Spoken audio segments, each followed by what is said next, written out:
Hello,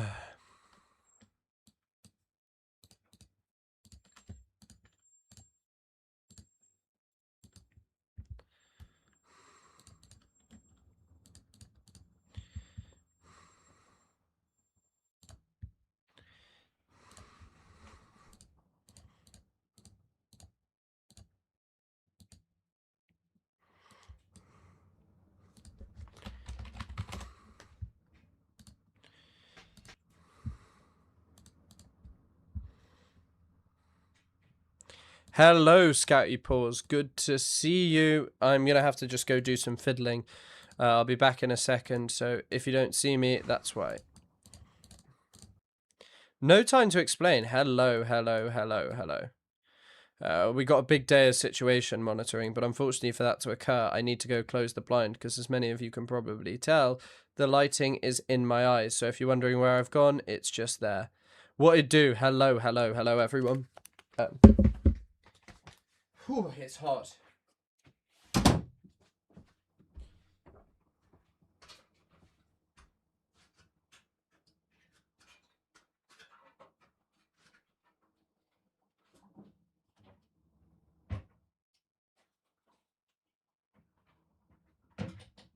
Fuck me.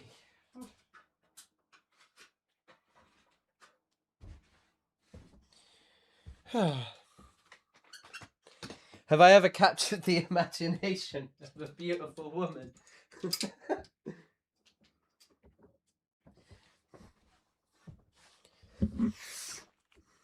I have, certainly, my girlfriend being the most beautiful woman in the world.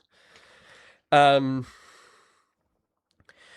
we be having Count Bimface on?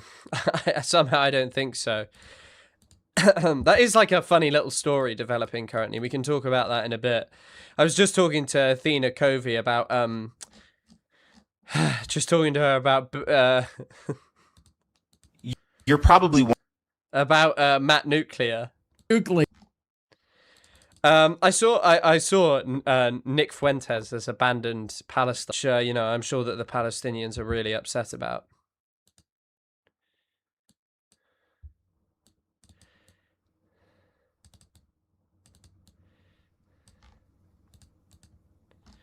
Whoa, fucking, I didn't think that this was that legitimate, but, he's tweeting about this. Good morning, Chris. Just remember, guys hate women, ugly men who lose their bakeries. I know, women don't like men who don't have bakeries. Thomas Massey's tweeting about the Strategic Petroleum Reserve, which is, yeah, which is kind of crazy.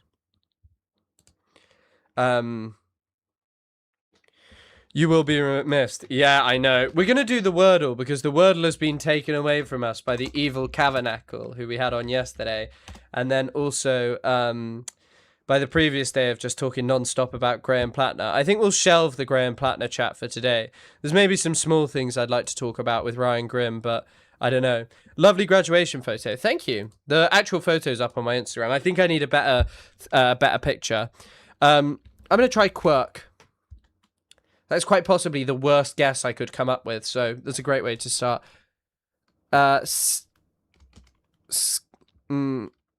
Spate. Oh, no.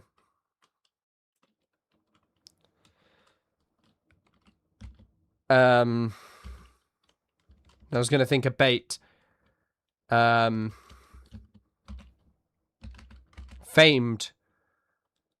Okay, so we know it ends in D.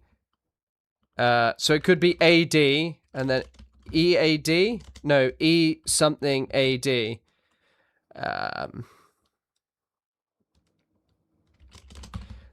Nad, and oh, okay, so wait, so the E has to be, so it could start with, no, wait, so it probably has to be AD, and the E, so it could be M something, ME something AD.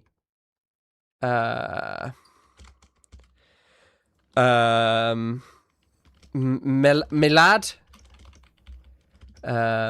Mawad, Mebad? No, maybe it's something actually... No, wait, we know it's not that. Wait, so it has to be...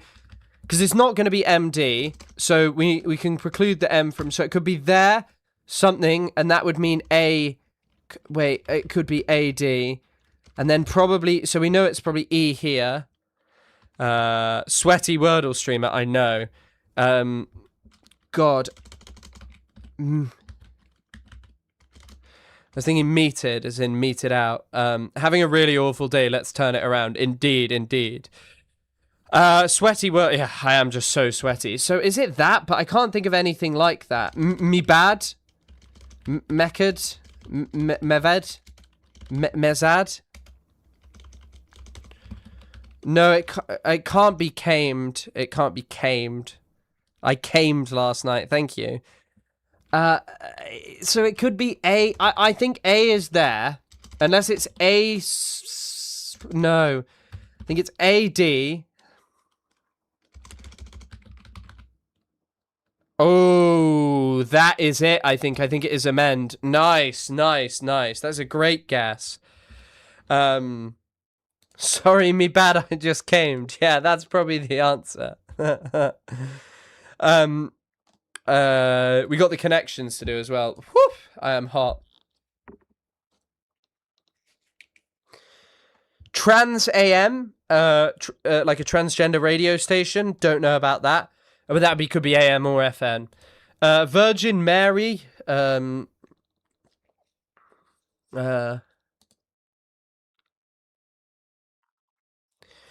Pitchfork is a music magazine, right? That was great, Mini Finny. Mini Finny. Mini Finner? I just joined and heard I came last night. Yeah. Sorry. Shag is there, yeah. Shag, throw, Persian. These are kind of rugs. What's the other one? Billboard, pitchfork. And what's the other radio, the other one? What's the other like music reviewing thing? Throw, Virgin, Grand Prix, Spirit Free Zero, Shag, Persian. Wait, Shag, throw, Persian. I think these are different kinds of rug. They're turning the freaking radios gay. I know. Wait, is it G6 Rolling Stone? Wait, what is it? Oh no. Wait, because it's definitely Shag, throw, Persian. You think it's spin? No, this is right. Oh, prayer rug. That's it. Yeah, kinds of rugs. Sorry. Trans AM, Firebird. Trans AM. Okay. Firebird, Grand Prix. I think it's Pittsburgh, Billboard, and then what's the other? Spin. Spin didn't work though. Oh wait, no, it did. Music publications. Okay. Right. Virgin. Proof. Spirit free. Virgin. Non-alcoholic. These are all terms to mean non-alcoholic without actually saying it. And then this is Pontiac models. Oh yeah. Who doesn't love a Pontiac model? I too love a Pontiac model. Fucking hell. I am hot. It is 31 degrees in the UK. It is going to be a hot stream, so I apologize if I'm not at my best. I'll try my best. Puzzle. 3x4 puzzle.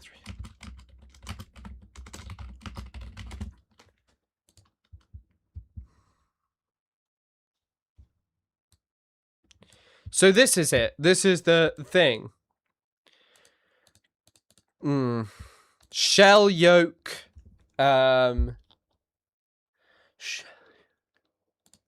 Penne bow tie. Shell. These are different kinds of pastas. Okay, that was right. Sorry. Root kernel yolk.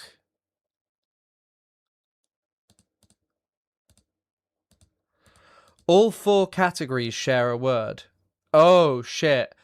Oh, my gosh. Oh, my gosh. Just 1 shared word per group. Penne. Ooh. What's the pasta? Yolk? No. Sticker? Root? Oh, okay. I see. So I have to select them. Root, culture.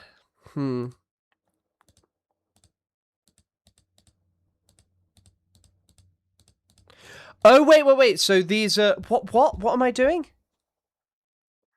I don't know. What am I doing here? I don't quite understand. 4 categories. Mistakes. Wait, have I made a mistake? La Boo Boo. Hell for Michelle. Michelle. Thank you for the €5. Thanks for supporting the channel. Incredibly appreciated. Like the stream if you've ever captured the imagination of a beautiful woman. I know I certainly have. My girlfriend is the most beautiful woman in the world. I don't know if she'll ever see this, but I'm saying it because it doesn't matter where I am. I say it because she is. She's so lovely. Yeah, you're right. Shell, yolk, white.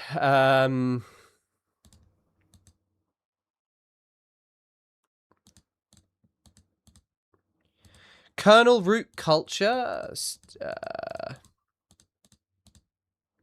Shell. Sticker, culture, shell.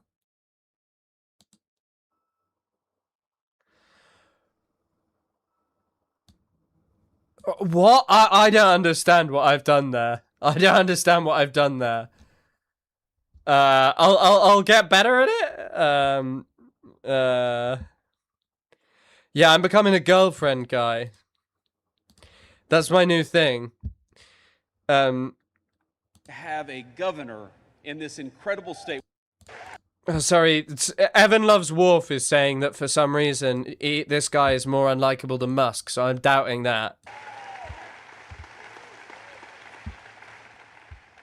And I gotta say, it would be so nice to have a governor in this incredible state, one of the most beautiful states in the union, especially this time of year. I love Wisconsin, or as you guys say, Wisconsin. Love Wisconsin, but we have got to... Wow. I think that's actually an outrageous tweet because Elon Musk is obviously so much less likable than that.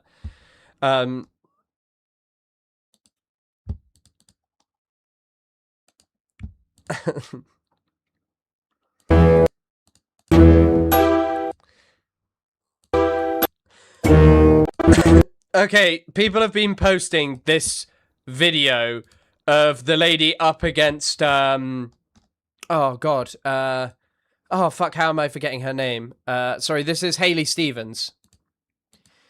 They're posting this video of her looking strange.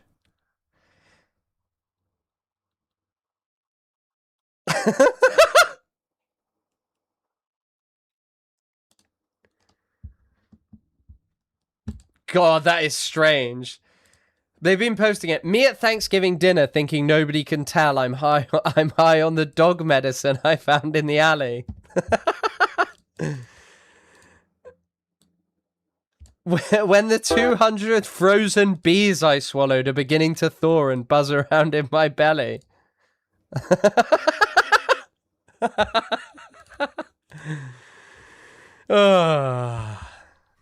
Erica's in the chat. Oh my god. Erica, oh my god, it's good to hear from you. I heard about what happened to your husband. I heard that they broke the story that Tyler Robinson was on campus. That Tyler Robinson was indeed actually there.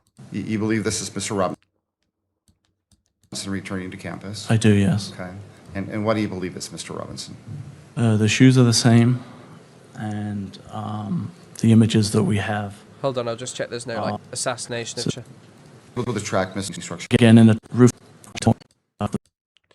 You believe this is Mr. Robinson? God, Jesus Christ. Can you believe for the longest time there was like a huge amount of people who really, really believed that like Tyler Robinson wasn't even there? Returning to campus? I do, yes. Okay. And why do you believe it's Mr. Robinson? The shoes are the same, and the images that we have are from my viewing and seeing Mr. Robinson on the video, it's the same person. Now what do we see? This is Mr. Robinson coming up the stairs of the parking Cuckoo, cuckoo, Mrs. Robinson. Charlie holds a place for those who know. structure. Again, he seems to be having issues walking. Oh, shit. I was wondering why he was walking like that. Is that because he fell off the roof? Oh. Yeah, do you remember when people were like, he must have been a military specialist because he landed it? And again, we're able to track.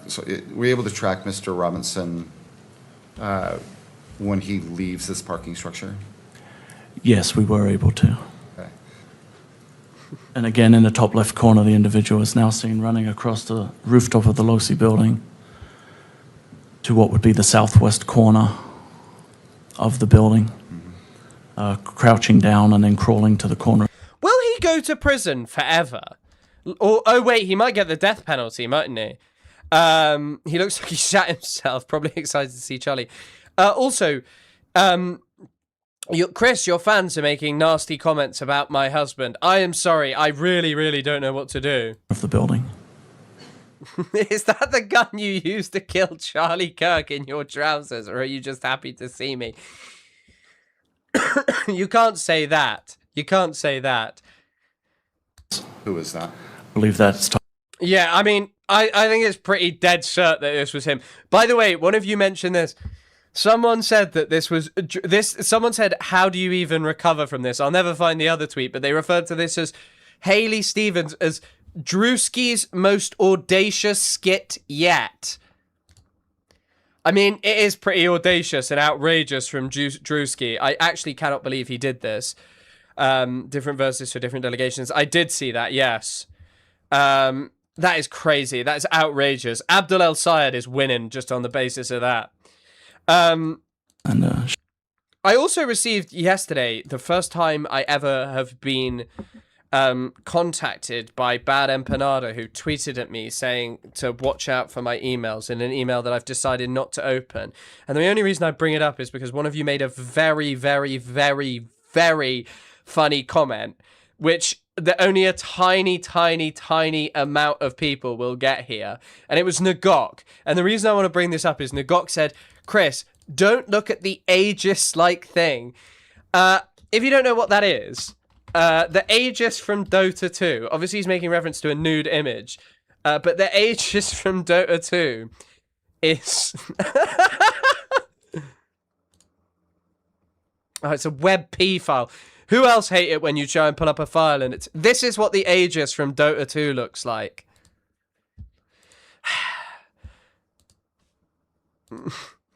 And shoes.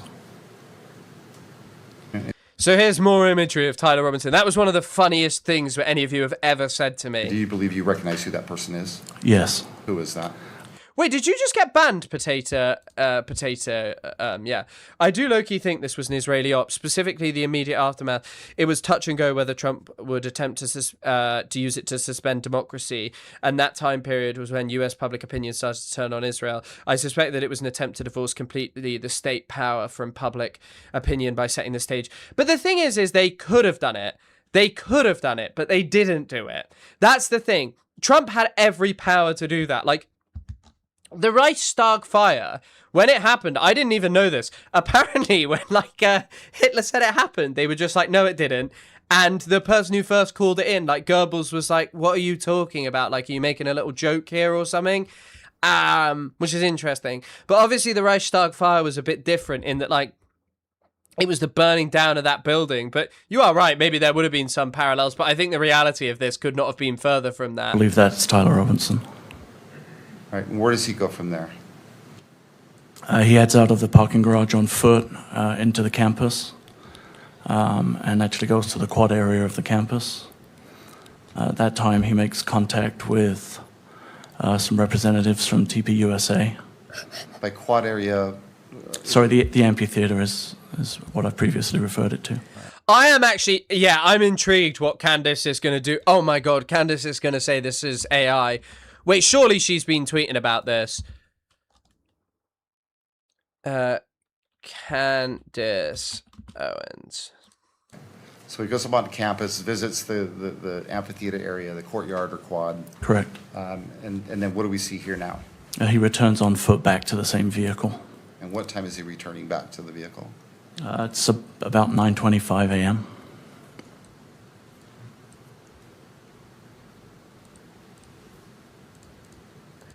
La Boo. Nagok, thank you. Nagok, thank you for the donation of $5. Thank you for supporting the channel as always. Thank you so much. Nagok already sent me a very serious warning. He already sent me... Wait, can I tell you what Candace is saying? Can we just take a moment to appreciate... Okay, Candace does have a thing of an explanation. Okay. No, Blake Neff. You watch every single episode of my show and therefore know exactly what my stance is. So don't play obtuse, Blakey. I do not believe the footage of him turning himself in is a body double. I believe the footage on and around campus of people in similar maroon shirts are all various decoys, and that is the reason that the footage is blurry. My podcast is too big for you to lie about my position. I have always maintained that Tyler Robinson agreed to go into the police station despite maintaining his innocence because the former undercover officer, Mike Mitchell, told him he had no choice and would otherwise risk SWAT breaking into his home to arrest him, potentially putting his and his family's lives at risk. I have never changed my position on this, and thus far there has been zero evidence presented which has disproven me. As an example, here is a shot of 3 different young solo men on campus that day wearing maroon. We also found young men bizarrely holding maroon shirts as though they were exchanging t-shirts. I believe we will eventually learn that some of these young men are part of a military unit because military units utilize color of the day to organize in undercover operations that require them to wear plain clothes and pass it off as citizens. The thing is like it's so diametrically opposed to have Erica Kirk in the YouTube chat and Candace Owens right in front of me telling me what happened. Do not exist. What the hell, 911? Get Ben Shabibo on the line.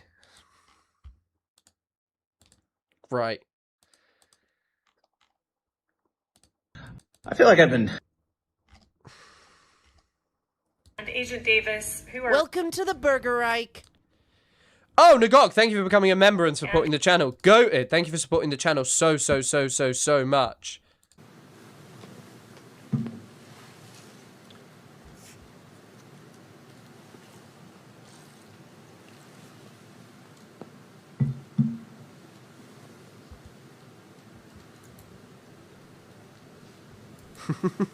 And where is this parking structure located on campus? It's just off of Campus Drive. It's a short walk from the amphitheater.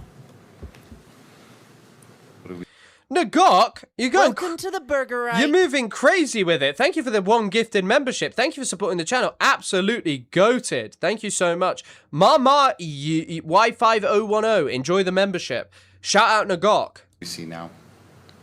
That's the vehicle exiting with Mr. Robinson driving the vehicle.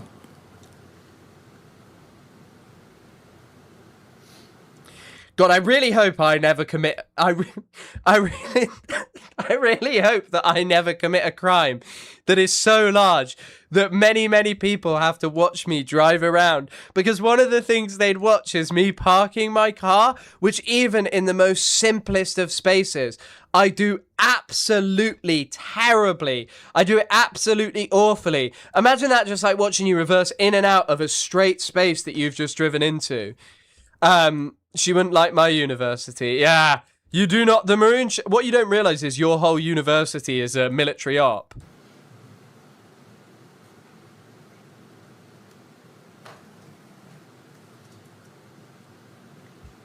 Now what do we see? This is Mr. Robinson returning to the campus on foot from the neighborhood to the northeast. You can see he's wearing the same clothing as in the previous video. Okay, so we saw this. So it seems there's actually quite a lot of footage of Tyler Robinson being shown to us. I really wish that, like, You know, people who were covering the Amber Heard trial and just giving their disgusting commentary. Why aren't we getting that for this? Why aren't we watching fucking like Asmongold going live being like, biased, it's so biased when Tyler did this, biased. Agent Davis, who are we seeing here? That's Tyler Robinson. And although we are He's wearing the maroon shirt. That is the shirt of the military operation that day. watching it on video, what is he wearing at this time? He's working a dark colored baseball cap with a, has like a, I believe it's like our, maybe the Hurdy symbol on it, like a white symbol on front. It's a burgundy short sleeve shirt with. It's actually Agent burgundy, Davis, not who are maroon. we seeing here? That's I didn't even realize there was this much. Which houses a lot of Hamas officials.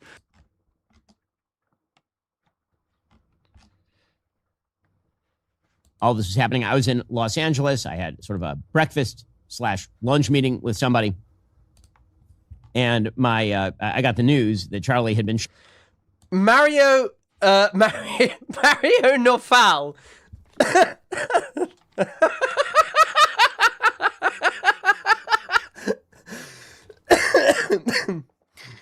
Oh, sorry.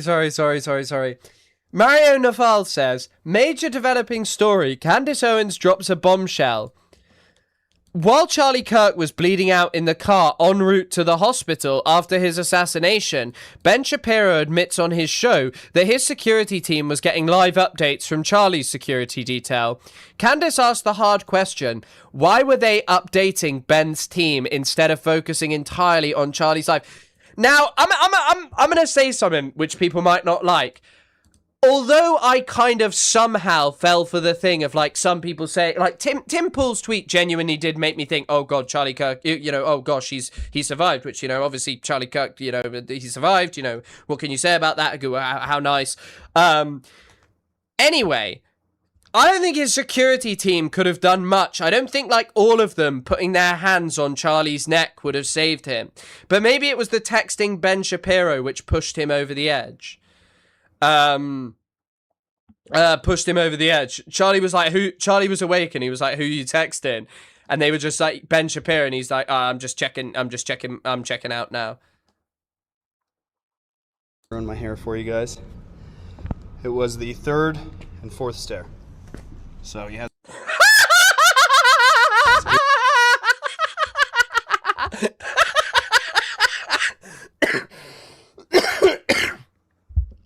Hold on. Let me keep going through this. Candace asked the hard one of the security members in that car is currently suing her using Ben's lawyer. She points to prior tensions, the blood mic comments, and asks who Charlie's team was feeding info to Ben Shapiro in real time. Ben Shapiro is satanic. We need to find exactly who betrayed him.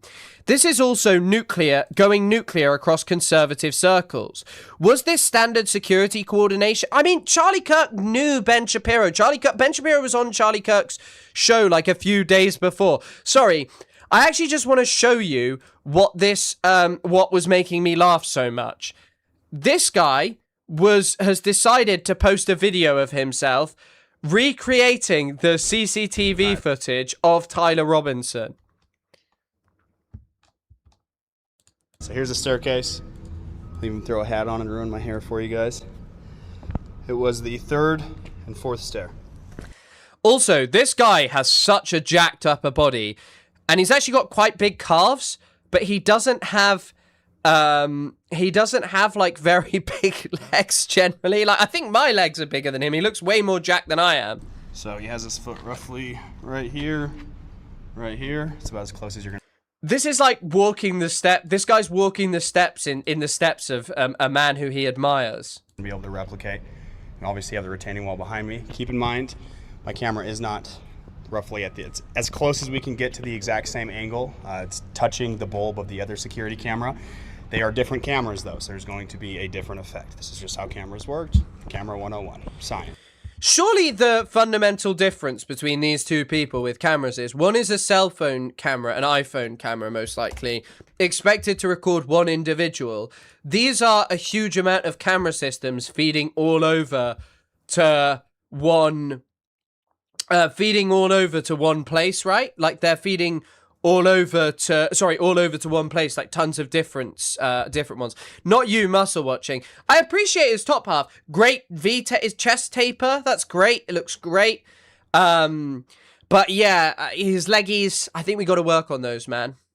Hardly recommend. I hope you're doing okay. It's awesome stuff.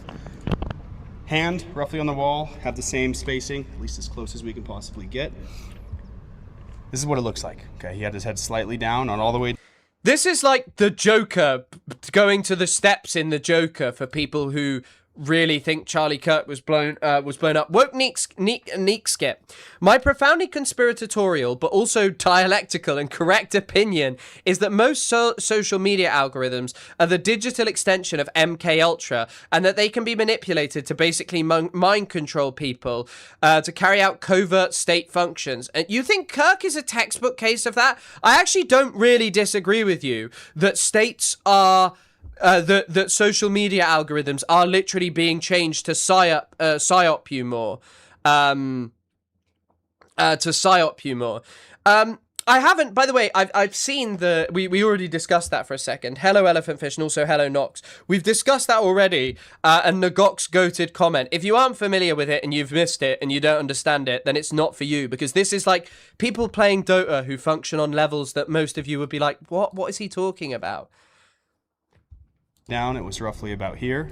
I didn't really get the major upset. Like, I know not everyone's like a big fan of Tabernacle, and that's your prerogative, but like yesterday he was like quite reasonable, you know, like he came across as like a really reasonable, nice guy. Like I enjoyed chatting with him. I'm 6 foot tall. Oh my god, wait. Oh my god, wait. You know I said I was gonna situation monitor the Iran related stuff, but I am gonna I'm actually situation monitoring this. There are loads of people right now doing this. This is fucking awesome. Obviously, I'm a lot wider than Rob. Preach. Look. He's just mentioned he's wider. This guy is actually twice the size of him. Robinson would be in this case, but this is about as close of a replication as you can get. We're not going to be able to pull UVU security footage. I wish we could. That's just not how this stuff works. But hand right here, same location, slight look down, slightly leaning forward, going down the right leg. And this is where it looks like. I'm exactly 6 feet. Robinson is roughly 5'10" from what I've seen online. This is the difference. He is absolutely mugging him. Okay, and as you can see, this is obviously the tunnel where he came down the retaining stairs. What's interesting about this, once again, camera differentials, but we're about matching roughly as close as we can height-wise.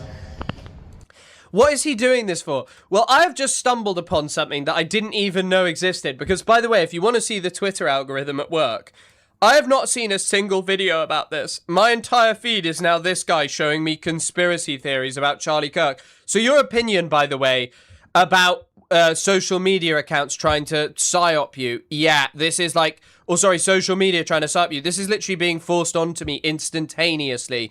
And you can see how that reinforces your belief of like, you see one, and then you see more and more and more and more and more and more and more and more and more and more and more and more more and more and more and more and more of these things. Like there's just this cycle of feeding you more and more of like telling you it. And yeah, they're all trying to prove the conspiracy.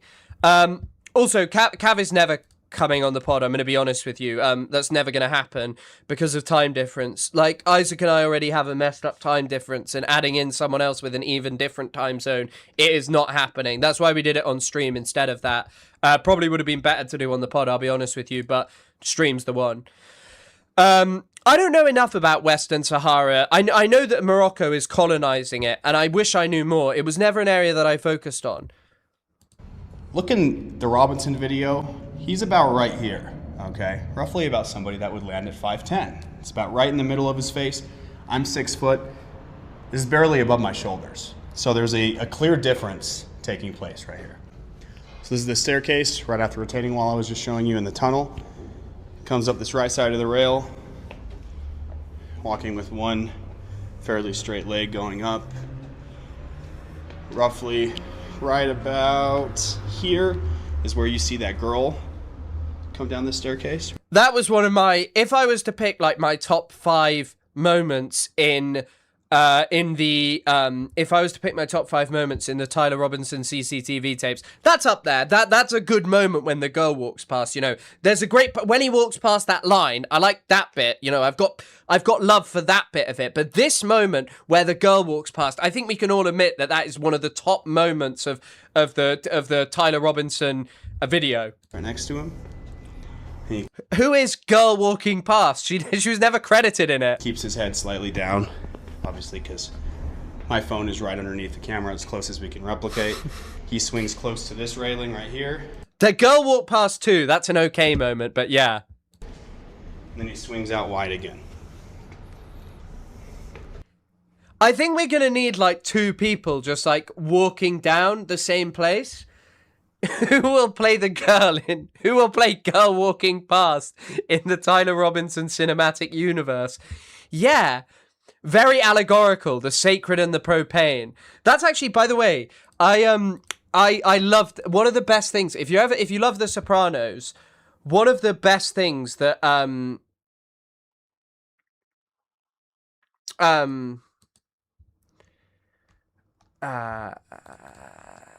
you're one of the best. Oh, sorry.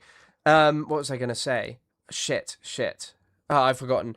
The walking with a limp is killing me too. It's also that he just, you know, we don't really know if that's his exact height or whatever, because Tyler Robinson is just above 5'10". Got that photo. Imagine committing a crime and then getting done with this side angle. Yeah, God, poor Tyler.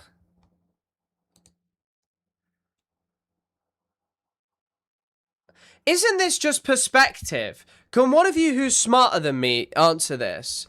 Oh, wait. The sacred and the propane thing is from Matt Lieb on his podcast used to talk about malapropisms in The Sopranos. It's goated.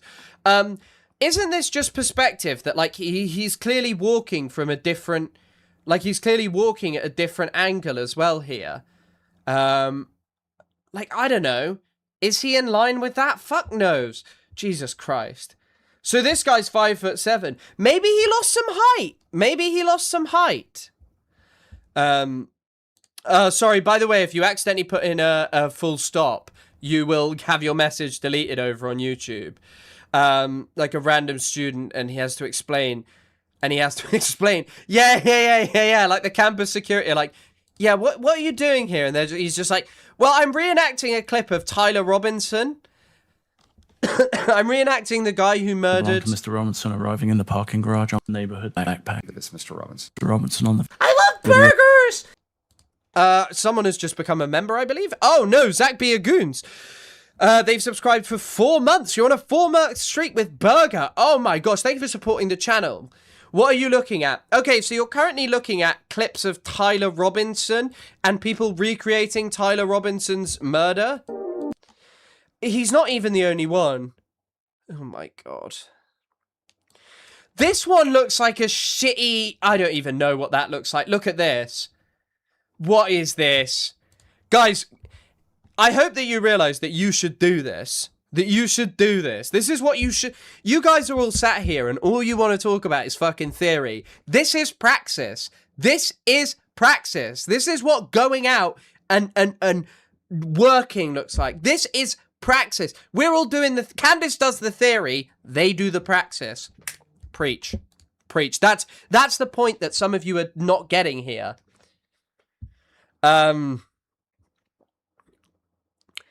Who did Tyler kill again? Kirky. Well, we don't know. Please don't just assume it.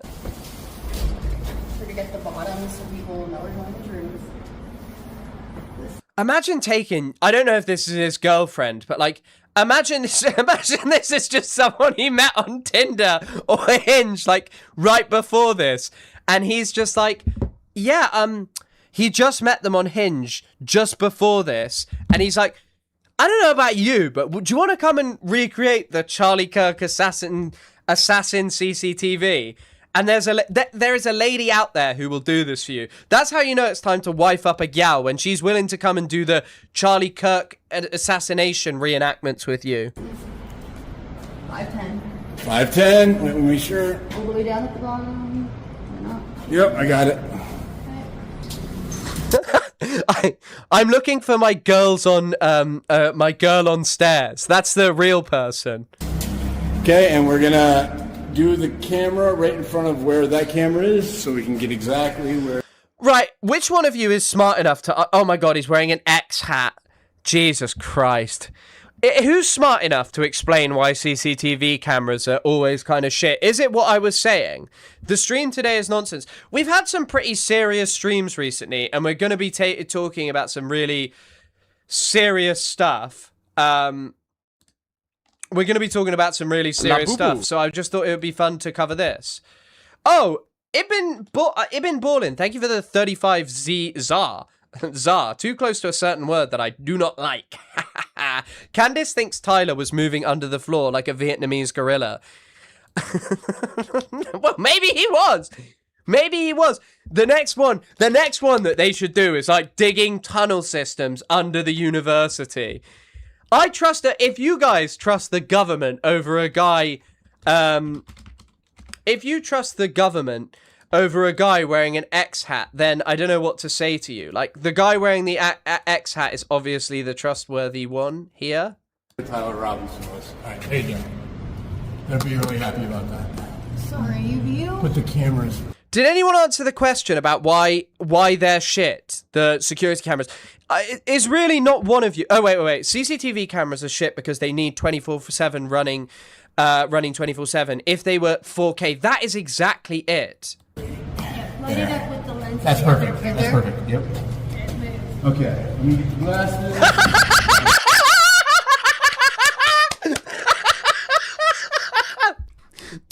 It's girl on stairs. It's girl on stairs. Oh my god, it's girl on stairs. Okay. He's closer back here. Yep. Right? So. Right there? I say back a little more. There. Will you hold that for her so she can get her phone out? Yeah. Will you get the screenshot out? Okay. You want to look at it? No, I want you to look at it. Okay. Come back here and look at it from this angle too. Did they bring something for this person to stand on, or is she like 8 feet tall? I think that looks pretty Like close. right behind me. I think you need to be a little bit more forward because the backpack, okay, like right there. No, put your foot back again. Blue, I'm sorry. I'm considering banning you after that comment. Do people not have better stuff to do than this? What are you fucking talking about? This is literally finding out whether Israel killed Charlie Kirk or not. I don't think there are many other important things to do. What are we watching, guys? Well, Radical Caffeine, it's quite hard to explain, but you are watching the recreation of art and praxis and, art imitating life or life imitating art. It's really important what you are seeing here. And I think that whatever you want this to be, it is that.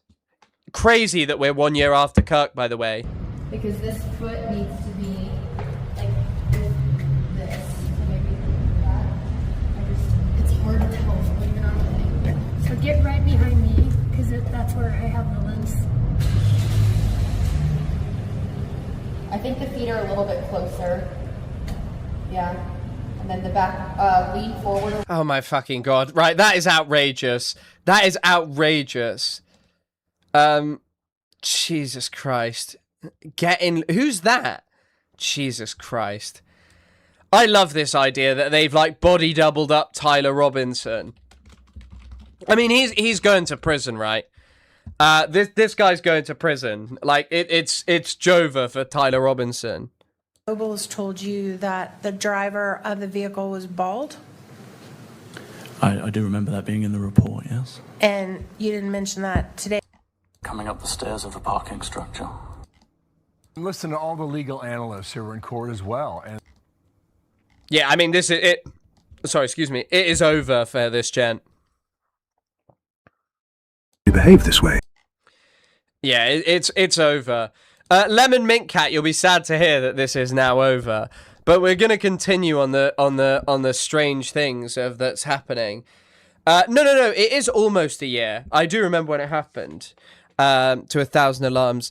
I know for a fact. I entirely forgot about Kirky Twerky Boy.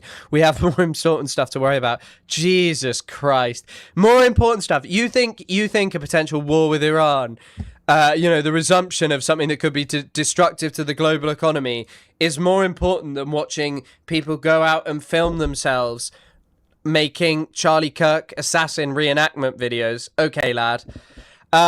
Well, we're actually going to talk about that quickly as well. Or should we do the Iran stuff now and then do the Count Bimface stuff? Or do you want to do the Count Bimface stuff, then the Iran war one? Netanyahu was actually going mental recently. That's something worth talking about. Netanyahu's been having a meltdown. Oh, wait, actually, there is something I just quickly want to show because it's not very long. In fact, I don't even want to show it because it'll probably get me demonetized. Susan Collins, by the way, Graham Plattner's enemy, right? In this video, Antony Blinken claims that a family having breakfast on October the 7th had their legs, fingers, and arms cut off. It's actually outrageous. Meal. That's what this society is dealing with. And actually, wait, surely I can show this because I do talk about stuff like this, right? Including, and if you'll forgive me, because again, these stories recede so quickly. A family at its breakfast table at one of the kibbutzes. And by the way, the profound kibbutzim, Mr. Blinken. Irony of attacks on kibbutzes, the very people who most ardently believe and want a future of peace between Israelis and Palestinians, a future of two states. A family of 4, a young boy and girl, 6 and 8 years old, and their parents around the breakfast table. The father, his eye gouged out in front of his kids. The mother's breast cut off. The girl's foot. He said that this is just made up. This is the Secretary of State. If anyone tells you, right, as well, like, oh, why would you push back on this notion of, like, when people are just consistently trying to claim that Hamas are like the most evilly barbaric who do things that Israelis just don't, and that there weren't lies about what happened. This came out of the mouth of the Secretary of State. Amputated. The boy's fingers cut off before they were executed. And then their executioners sat down and had a meal. That's what this society is dealing with. And no nation could tolerate that. And as we've said repeatedly, as President Biden has repeatedly made clear, if anyone wants to check that out, it's there. This is just totally made up. Totally made up. This is entirely fictitious. Entirely fictitious. That was the Secretary of State saying that. Also, is there any update on the Ukraine war? I mean, I can actually give you a really brief update on that. So I've been trying to watch it a bit more. I don't always feel like confident speaking about it. It's pretty bad for Russia right now, though. Russia, for the first time, is like facing an energy crisis because Ukraine is getting really good at hitting Russian oil facilities. They've been increasingly successful at it.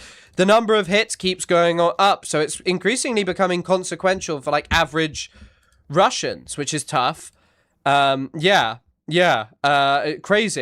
Okay, let's do the Iran stuff, because if you don't know, the Iran war has basically restarted after Trump's fucking NATO meltdown. Thank you for the $2, Lemon Mint Cat. Anthony, what do you think happened in the Nakba? The peace-loving kibbutzers tried to do the two-state solution. That's it. I actually can't believe... I'm sorry, I cannot believe that man said this. Yeah, I know, the Patriot missile stuff is crazy.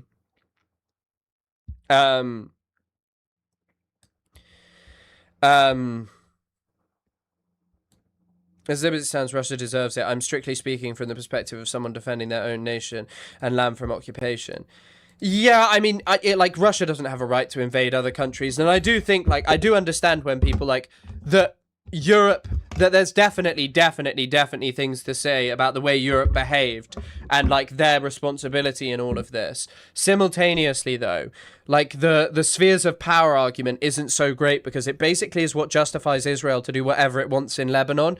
That like because Israel is like a regional superpower, obviously not a global superpower, that it's basically allowed to choose the politics of Lebanon and none of us agree with it. And yeah, so, but I still think there's a lot to be said. Sorry, I'm just warm.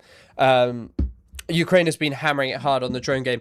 I think that the main thing is like the attacks on Kiev and stuff. Like, I guess what can Russia do? They can like ramp up attacks, right? Like they can just keep on ramping up attacks, but that's kind of it. That's kind of it. And it wasn't even just eating the meals, Lemon Mint Cat. One of the craziest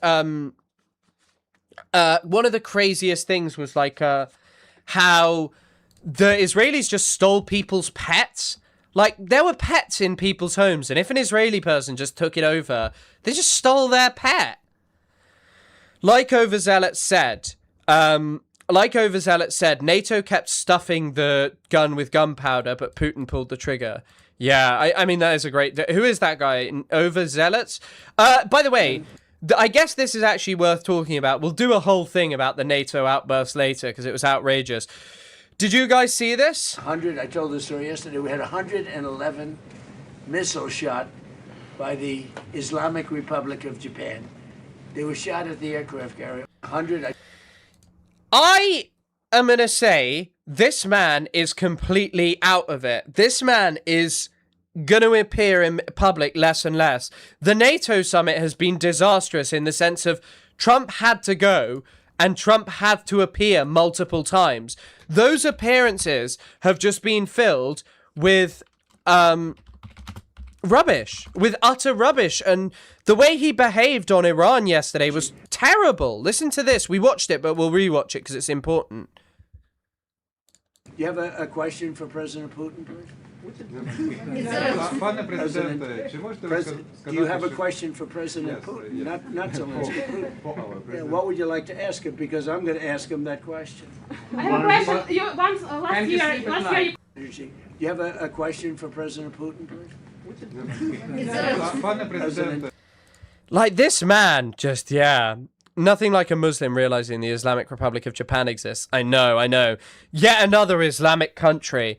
The Islamic takeover isn't stopping.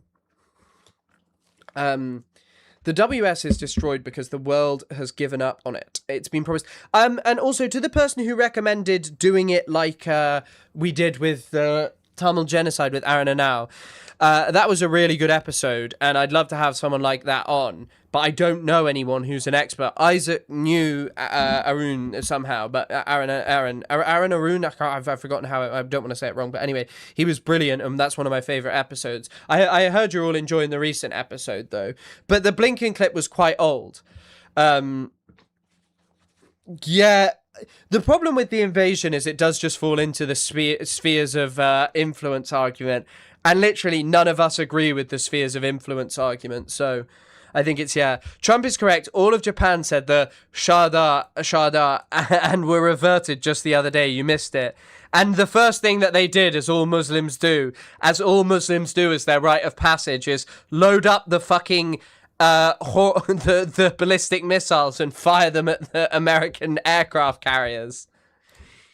He also, by the way, listen to this one. Sorry, we'll get onto the Iran stuff. His speaking on Iran was bizarre. Again, that was pretty much the Obama deal. That was one of the worst tragedies that happened. That's what the nuclear deal. What happened in the Middle East? That deal set back that whole situation. They went with, frankly, they picked the wrong country. JC. Ibn Ballin, thank you for the 14 czar. When war with Islamic Japan and Christian China, it's coming. POC, what a terrible deal. I call it the Obama nuclear waste deal, because what he did with that deal is he caused tremendous hardship in the Middle East. It was a terrible, terrible thing to do. And we've been just the opposite. Our deal is a wall to a nuclear weapon. His deal was a road to a nuclear weapon. They'll never build a nuclear weapon under our deal. Did I miss him say the fucking JCPOC? He referred to the JCPOA as the JCPOC.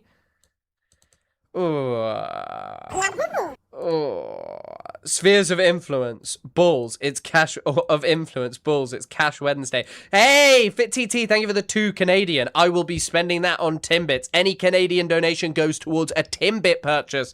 But yeah, it's Cash Wednesday. Hell yeah. Yeah, Jesus Christ, person of color. That's what he was talking about.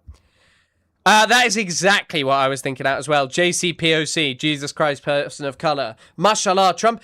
It's not just Japan that's accepting the light of Islam. It is also the evil man that is Donald Trump. But yeah, we'll watch the other stuff later. But this was really, I mean, this was awful. It's a very interesting question. This statement was just bad. Like, obviously he's a bad man, but yeah. To me, I think it's over. I don't want to deal with them anymore. They're scum. You know what scum is? They're scum. They're sick people. They're led by sick people.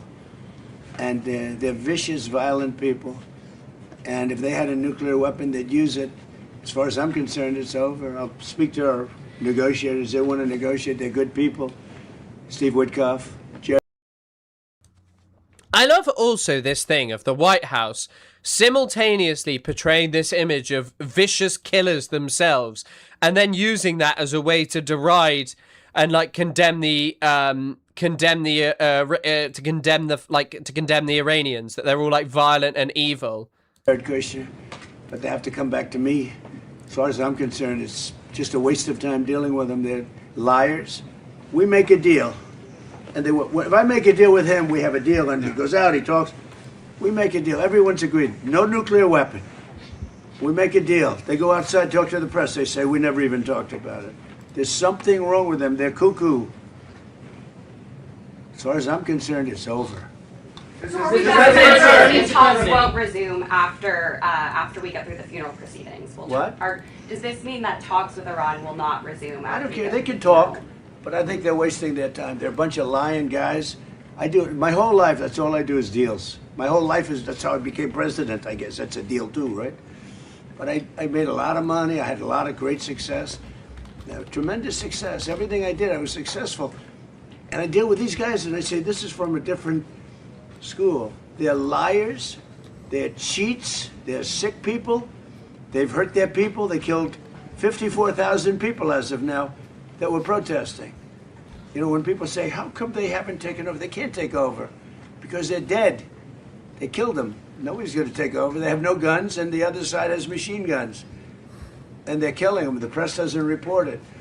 But they're bad people. By the way, the press also non-stop reported this. Why did the funeral take that long? Didn't he die like 2 months ago? What, Ali Khamenei. The reason it took so long is because a lot of people who were there wouldn't have wanted to go out in public. They're bad people.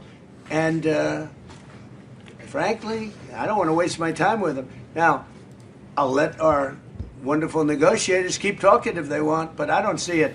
I don't like these people, you know that? I like him, I like the leaders, I think all of these leaders. Great. And they love I think they didn't treat the United States fairly for many years, but that's okay. But they're sane, rational, good people. Most of them. I don't like a couple of them, to be honest with you. But there are a couple I don't like much.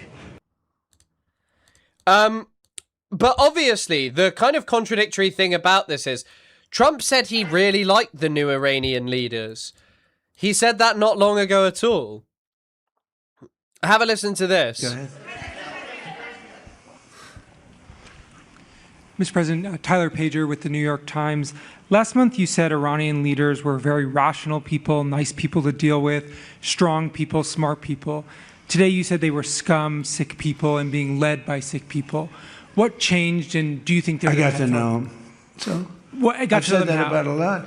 Now, when you say rational, I think they're much more rational than level 1, level 2. Level 1 is gone, level 2 is gone. This is level 3.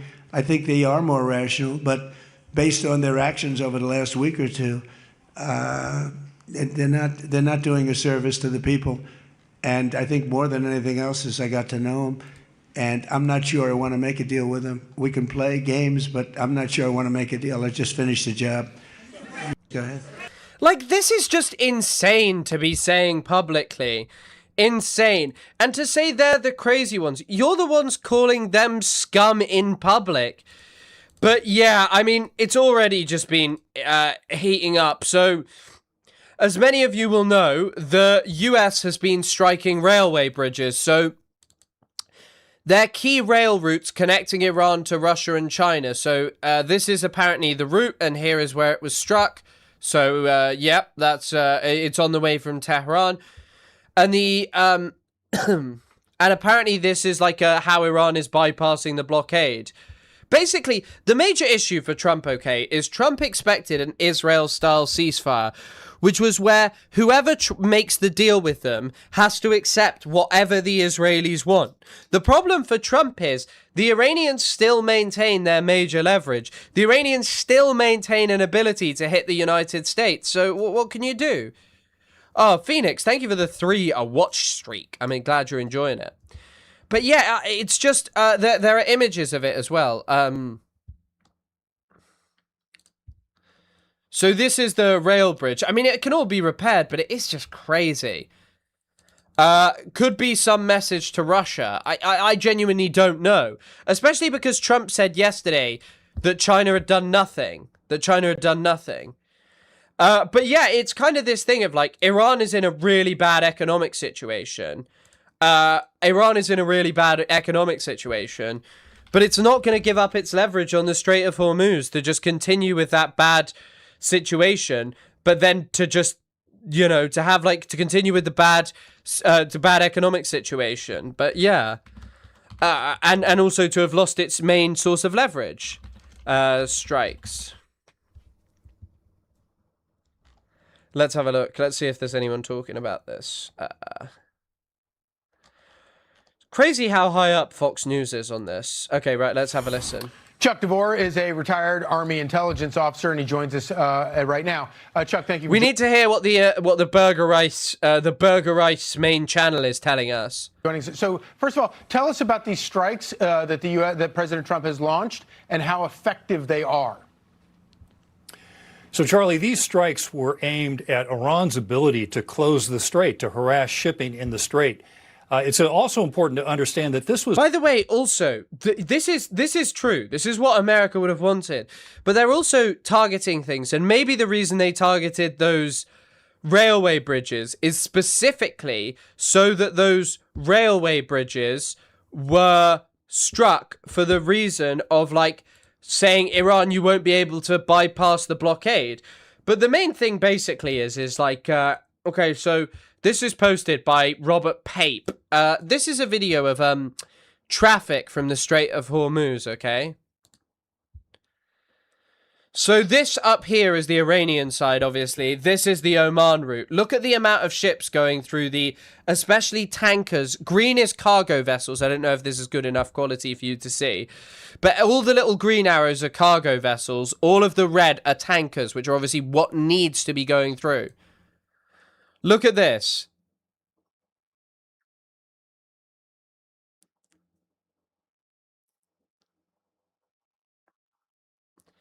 That's, I assume, one turning off its transponder.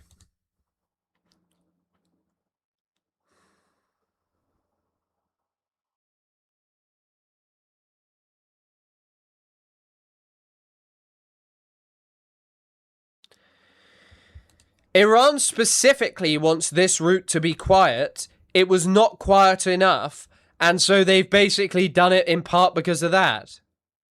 Sorry, it's silent, but yeah. When you compare the levels of traffic, it's way, way, way, way, way more. And Iran will continue to succeed in that, but they also need, like, permanent sanctions waivers and stuff that can't be reversed just with the stroke of a pen. It was not a proportionate response. It was a disproportionate response, as it should be.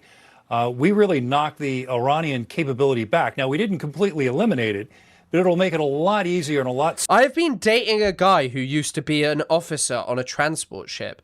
I would have been vivid. Goodness me. Sorry. Hey, Anomalise, hello. Hey, Chris. Mostly catch your content from No Politic Pod. Wondering if you have thought about going back to do a doctorate. Yeah, I maybe do think about going back and doing it, but I kind of want to do this for as long as I can. So we'll see. We'll see. I'm really interested in doing like deeper research on a topic, but we'll see. I'd love to. Omani section. I think you can sail through the Omani section, but it's slower. The Iranians just do have the upper hand on this. Safer for the U.S. Navy to escort ships through the Strait of Hormuz.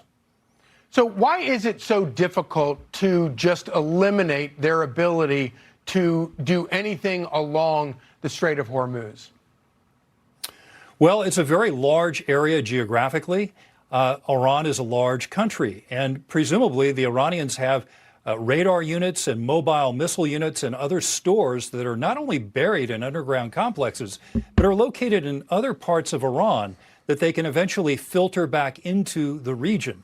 Now, I think another huge thing, though, is the dog that didn't bark. Noticeably absent were missiles coming from Iran to Israel.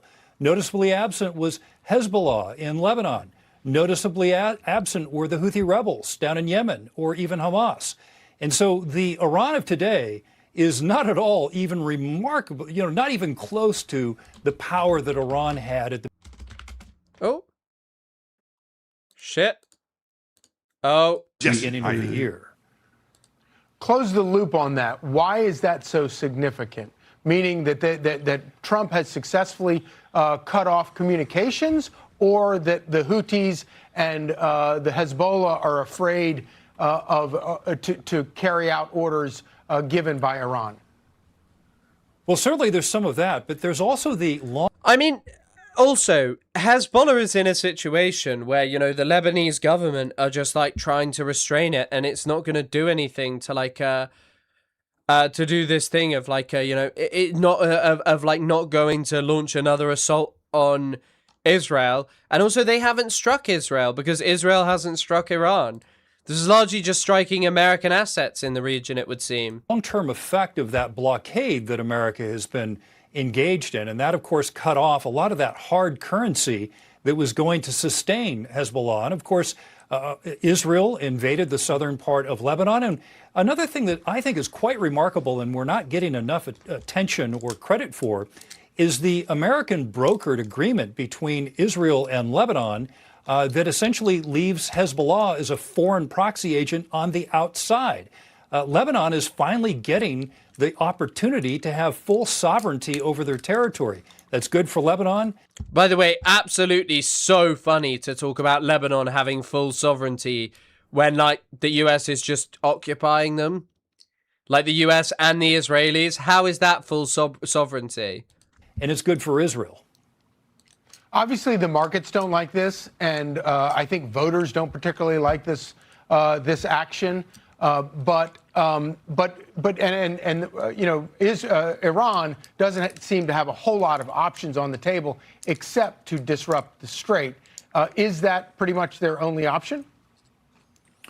I think at this point it is, outside of irregular actions, for example, trying to assassinate people or doing other terror operations. It's important to note that... So assassination is a terror operation these days. During the U.S. is occupying Lebanon. Of course, the U.S. isn't... some might make the argument with, like, the American embassy in Beirut, but what I mean by that is, like, this is just a deal that's not really good for the Lebanese people, that could lead to a huge loss of land for the Lebanese people. And so they are being forced into it by the Americans and the Israelis. And in many ways, Israel is just an extension of America that decides the politics of the countries around it. So I think it kind of is a yog, one might say. Ceasefire period, an enormous number of shipping, both cargo ships and tankers, were able to exit the Gulf and get out and ply their trade. In addition, hundreds of millions of barrels of oil got out of the I also think one of the things is like, because the Trump administration is not actually filled with qualified people and it's just filled with a bunch of the dumbest people around, they have this guy like being put up.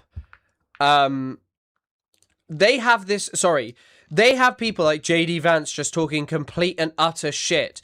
So one of the things that JD Vance said was, oh, we're just refilling oil stocks.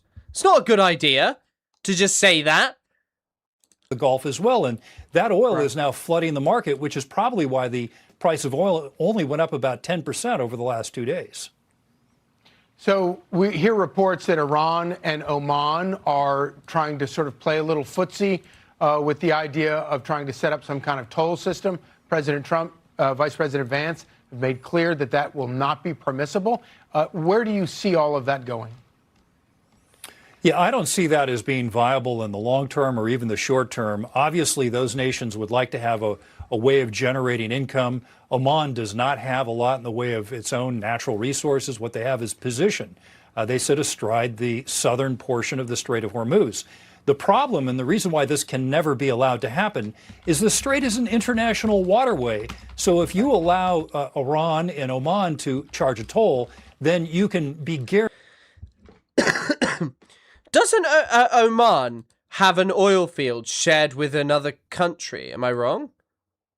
Maybe I'm wrong about that, actually. But Oman has its own oil fields, no? Guaranteed that the People's Republic of China is going to do that to the Taiwan Strait very quickly. Right. Given the success that President Trump had getting tankers out under the cover of darkness and under the protection of our warships, even during the blockade, do you feel confident that Iran is not capable of actually shutting down the strait as they've threatened? Well, certainly a huge part of shutting down the strait is psychological. After the strikes of the last 2 days, their ability to interdict shipping in the Gulf is... Qatar and Iran share. Oh, many apologies. But yeah, as well, like, just these people talking about fucking international waters. Just outrageous. I want to read more about Oman. My lecturer was an expert on it. And Phoenix, on the heat wave. Yeah, once again, look at the effort that I'm putting in. This is your streamer champion who's live. No matter how hot it is, he's here killing it in the heat. And you better all appreciate that. It's been significantly degraded. But, you know, they only need to get lucky once for the insurance markets and the people who own these very expensive ships to say, I don't think it's worth the risk. By the way, this is also dumb analysis in the sense of how the insurance actually works is the insurance prices will have been up, but because there weren't really attacks, it would have been fine, like, because it would have been heading towards downward. But the problem is it goes downward on the basis of, like, okay, we've not had any attacks on shipping for a while, so the prices will go downwards and the insurance premium will be lower. But the problem is that there have been attacks, and it's also shown that ceasefires aren't necessarily a guarantee, because Trump says one thing in public and then says another thing is happening the other day and whatever. And so you kind of create this impossible situation where it's not going to work, is it? Yeah, so if you're a private oil tanker captain in the Gulf right now, are you afraid to go through the strait? Well, certainly if you're going to go with the protection of the U.S. Navy, you're probably going to be in pretty good hands. Other than that, though, I don't think I'd like to risk it by myself. Yeah, indeed. Chuck Lavore, thank you so much for joining us. DeVore, thank you for joining us. Thank you, Charlie. Be sure to like and subscribe for all the Fox News. Shut up. But yeah, I am dying in this heat. It is a hot one. In the heat of the moment for us, chat. Thank you, Politics. But yeah, I am living in the heat of the moment. It's so hard for you. I know. What am I like? I give up so much. But two Israeli officials tell the Jerusalem Post that the current assessment is that Iran has no interest in drawing Israel into the conflict, which is why it has not launched an attack on Israel. And what could prompt Israel to strike Iran? An Iranian attack on Israel, a US request for Israel to join the operation. Yeah, that's why Iran isn't attacking Israel right now. because the Iranians aren't attacking, because Israel is not currently attacking them. Although, I do worry that this will quite possibly lead to that, because I've been for the opinion of the longest time that they do not want there to be a resumption of, you know, shooting, that they don't want that to happen. But then the US behaves like this and Trump talks in his way, talks in whatever way he wants. It's currently 31 in the UK, but I don't have air conditioning, so I'm quite hot. Yeah, 31's not too bad, but it's tough. Off topic, but a woman in Ireland was murdered, and the suspect is her asylum seeker partner, who is Jordanian. He has fled the country, and people have found her Instagram and mocking her in the comments section for getting what she deserved for being a liberal, white, pro-Palestine, anti-ICE woman, calling her a shit mother. Jesus Christ. I've not heard anything about that. Jamie Carey.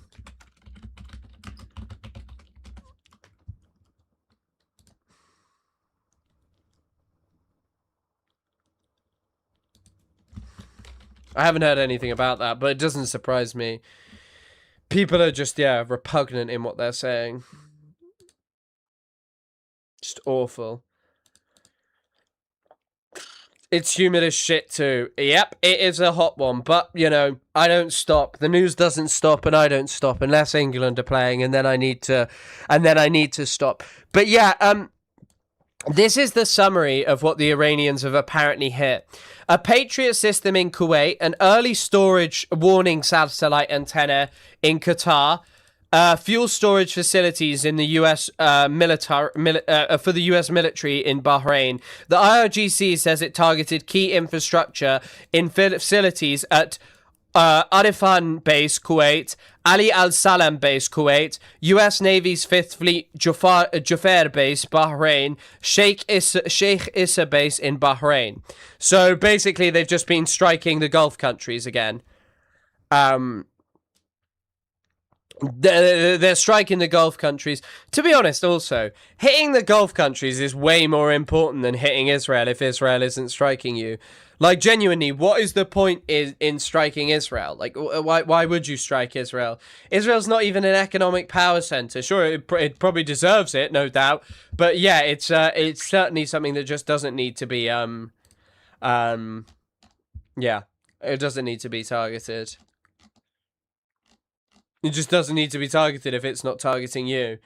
I don't know if this is the end of the striking, but it's not positive.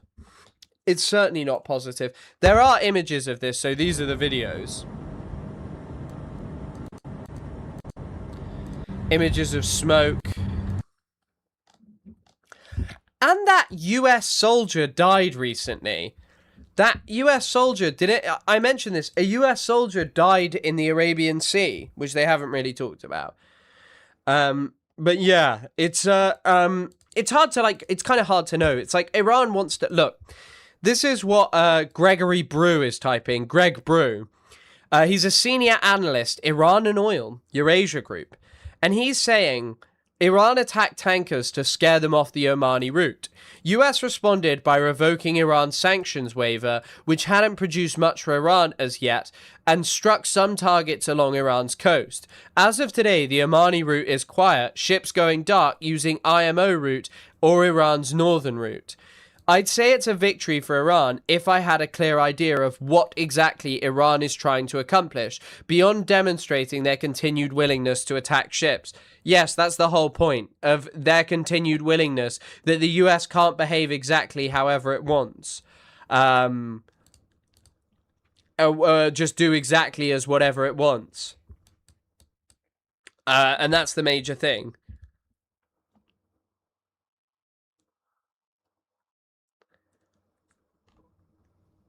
Sorry, I am sweating. Sweating. Europe is just blatantly ignoring and directly going against the overwhelming will of people. It's nothing new, but it's never been openly. In the context of what? In the context of what? But yeah, let's kind of listen to this. Iran, US strikes. Let's kind of see what's going on. I do think it's, yeah. Here's BBC. The United on this, States says on it's this. hit 90 military targets. Oh, wait. Iran's MOU on life support. That's probably more interesting. Right, let's bring in Alex. But we can't be in this, like, genuinely, we cannot be in this perpetual status, and especially countries like China aren't going to want to be, and the Gulf states aren't going to want to be in this perpetual state of just no peace, no war, there has to be some kind of notification. For his shares. He's a military and defence analyst joining us from London. Alex, thanks for your time. How far backwards do you think we've gone? Well, I think And also, I think something else worth noting is the memorandum of understanding just looks fake. Like, that's the other thing. The MOU is fake, so what's the point in continuing to negotiate? What genuinely is the point in continuing to negotiate? Who would negotiate with these American fucks? Who would? And I don't have Johnny Bravo hair. We're now in an extremely dangerous situation. Now, the MOU may not be dead, so to speak, but it certainly is on life support. And what it will take to get out of this crisis instability situation now with 4 rounds of escalation is going to be restraint. It's going to be restraint on both sides. And it doesn't look as though either side is willing to exercise that restraint, because the political issue pertaining to the status of the strait is still extremely in doubt. I worry that the MOU is dead, and someone just mentioned this. I talked about it, so it's probably worth playing it real quick. This was JD Vance about a week ago. So I think what the president has told us to do is use this MOU to sort of refill the world's oil economy, to refill some stocks, and then to see where the hand is. Like, the fact that you have these dumbasses just talking this way, just coming out and saying this kind of stuff is outrageous. Like, no wonder Iran doesn't take the Memorandum of Understanding seriously. I think the United States find it intolerable that Iran will exercise control over the strait, and Iran finds it intolerable that an alternative mechanism with regards to the control of the strait, without them being the predominant actor in that mechanism, is also equally intolerable. So I think we're in a really dangerous situation here, and the question is whether Iran now will retaliate, because if they do, then we're back in this sort of cycle of perpetual conflict again. Yeah, so if we have intolerance on one side for the situation, and you're saying we need restraint on the other side, in a tug of war, what is the motivation, or what is going to be pulling us further towards the restraint rather than this intolerable situation that either side feels that they're in? Well, I think for Iran, again, I think this is a deal breaker for them. I think they are probably willing to return to large-scale conflict if it means that they can continue to exercise control over the Strait of Hormuz, because it's 2 things. It's one, it's the big spoil of the war for them. And secondly, it's also their biggest source of leverage going forward in any negotiation, whether it's based on the MOU or based on some other framework. It is their biggest source of leverage. For the United States, it's the state of the economy, both domestically but also the global economy. But the United States is also under considerable pressure from GCC countries to ensure that the Strait of Hormuz doesn't... Also, by the way, I guess this is the time of, like, you know, if you read analysts, okay, talking about the UAE and Saudi Arabia, and also diplomats, a lot of them actually say, like, a country like the UK, the Gulf needs us less than we need them. In the case of the US, there's been a huge investment in AI by these Gulf states, and also, you know, huge development of AI in the Gulf states. Just having them being pissed off, one would think that they'll eventually start pushing back on this of, like, why are you not doing negotiations? Why are you being so ridiculous about this?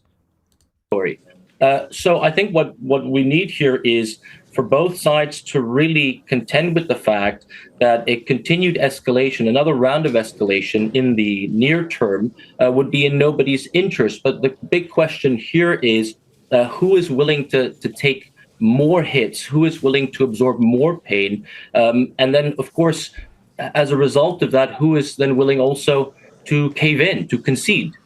Yeah, help me understand the rather complex picture, if you can, here, because the Strait of Hormuz obviously is the centrepiece, or has become the centrepiece of negotiating an exit to this war. And yet, when we see these attacks, it is the US bombing or striking Iran. It is Iran conducting air attacks on neighbours. And yet, how does that impact the already complex situation that we see in the Strait of Hormuz? Because that is really what is the leverage in this war. Wait, I'm not muted. Hello? Hello? Am I muted? I don't think I'm muted.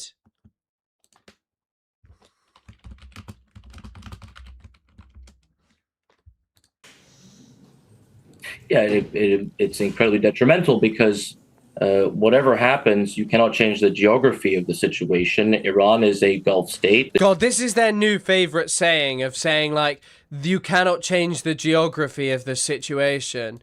Jesus, they love saying this. The GCC countries are Gulf states.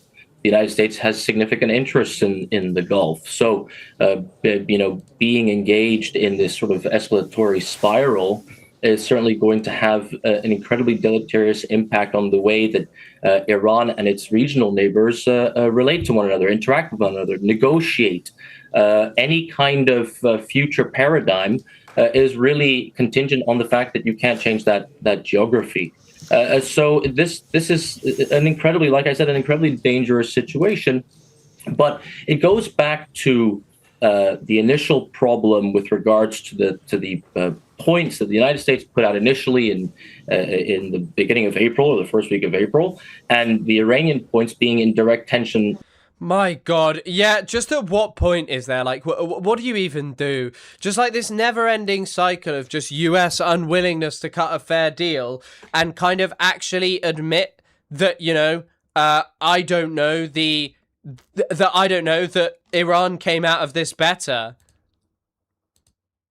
With one another. And then, of course, that's translated into the MOU. The MOU doesn't stipulate a sequencing order. The MOU has hardly really been adhered to in any meaningful way. And I think that's the problem. The problem is that these two parties still distrust each other enormously. And then, of course, the Gulf powers also distrust Iran enormously. And as a result of that distrust, they're incapable of compromising on anything, really. And so when we hear President Trump saying already that Iran has called and they want to make a deal, what do you think that even means at this point? Oh yeah, he kept claiming that Iran is wanting to do a deal as well. Like, this whole thing is just, once again, like, every time I think, like, oh, I'm kind of ready to talk about this, the problem is that just, like, it's the same shit of just this utter incoherence of the US saying, yep, we're going to blow up Iran. Iran then responding in exactly the same way. And it's just like, yeah, it's just like, it's just insane. It's just insane. Like, there's no deal. And these deals aren't working. And they keep pushing this notion. Like, by the way, Jordan actually got attacked today. I don't know if any of you knew that. Jordan was struck by missiles. Jordan says they intercepted them. But the US Embassy literally released a stay-in-place alert earlier today. I don't know if they've said any updates on it. No, they did a countrywide stay-in-place thing. So it's just like this kind of thing of, like, in this perpetual state of no deal, of, like, Iran striking more places. Look, there's an element to this war that's informational. There's an informational warfare dimension to this, and essentially it's to destabilize the other side, the adversary. And Trump likes to play this game on the one hand because he's got an eye on the market, so he likes to manipulate the market. Certainly that's how he sees it in his own mind, that he's a That's the whole thing as well. Like, yeah, what do you say? Because, like, the whole thing is like, what do you say when the whole thing is just incoherent babble being spewed out by Donald Trump? There's nothing that changes. It's just nonsense. Like, it is just nonsense. There were huge strikes in Iran yesterday, but the thing is it just doesn't change. Master manipulator of the markets, but also that he thinks that by issuing mixed signals. And also, by the way, this is just jawboning to preserve the. It is jawboning to preserve the price of oil, to fiddle it. That he can keep the Iranians on their toes, so to speak, and maybe sow some divide internally. Now, on the Iranian side, they've been very sort of clear that they won't tolerate threats. That it's stipulated as well in the MOU that both sides should act with a certain degree of decorum when they're signaling their demands to one another. But there's another persistent problem within the Iranian regime, and that is that we're not really quite sure what the IRGC, what commanders like Vahidi, and certainly people close to the Ayatollah, what they Grandma Caprio, thank you for the 6 months. Wow, that's half a year. Thanks for the half a year of support. Incredibly kind. Thanks for helping to make the channel keep on going. Iran knows we are agreement incapable. The failure of the MOU again exposes this. From the indigenous to current day, we are incapable of diplomacy.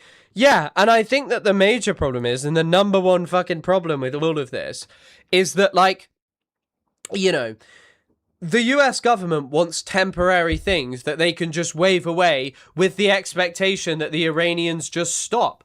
And all of the positives that have been happening over the last few months for the US in terms of the reduction of oil prices are all premised on there being peace. And it will show that this cannot happen, that this has to stop, that this behavior is just not acceptable. But of course, the US government, because it is insulated and because it doesn't give a shit about its civilians, they'll continue doing it. Hello, Yeet the Elite. What's good? But yeah, Qatar is apparently pausing efforts to revive liquefied natural gas production after an attack on one of its tankers in the Strait of Hormuz. The country will now wait for tension to ease before ramping up exports at the world's biggest liquefied natural gas plant. It's just outrageous. The USA is simply does not treat any adversary as an equal. You're 100% right about that. You're 100% right about that. Thanks, Yeet. America has never negotiated from a place of weakness. Yeah, I mean, I guess they kind of just ran away. Like, they tucked their tail between their legs and they ran out of Vietnam.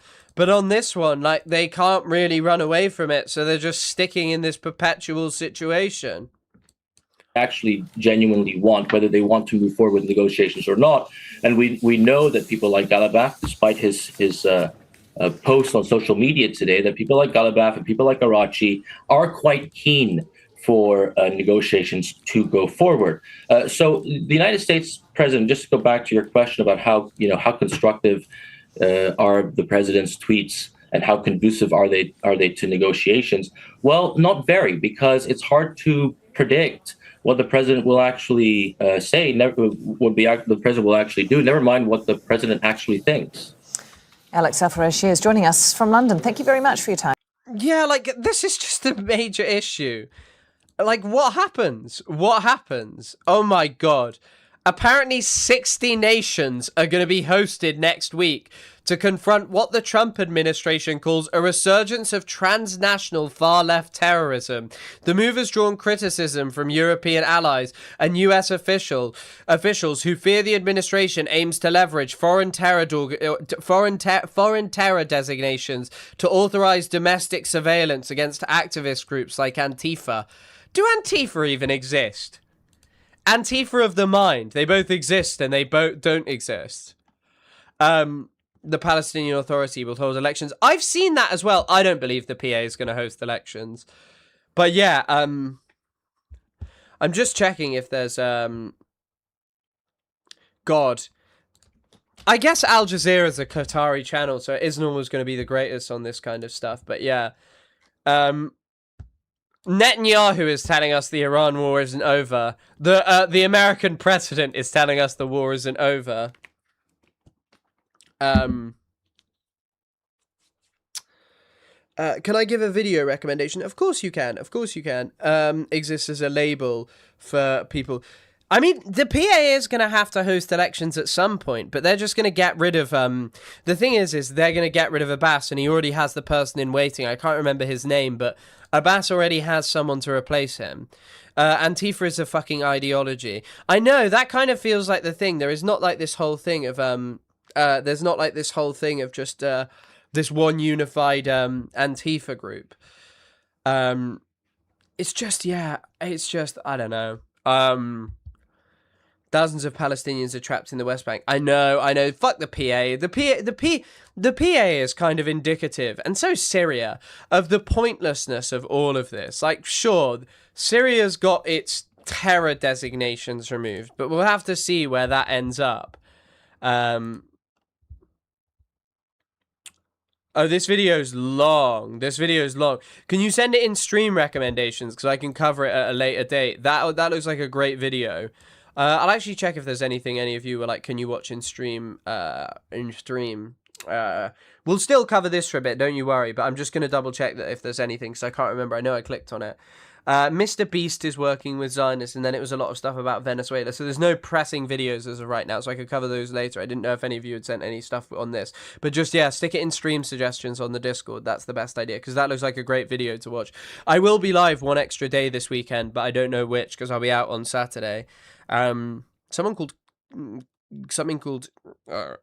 an interesting name is following me, so yeah.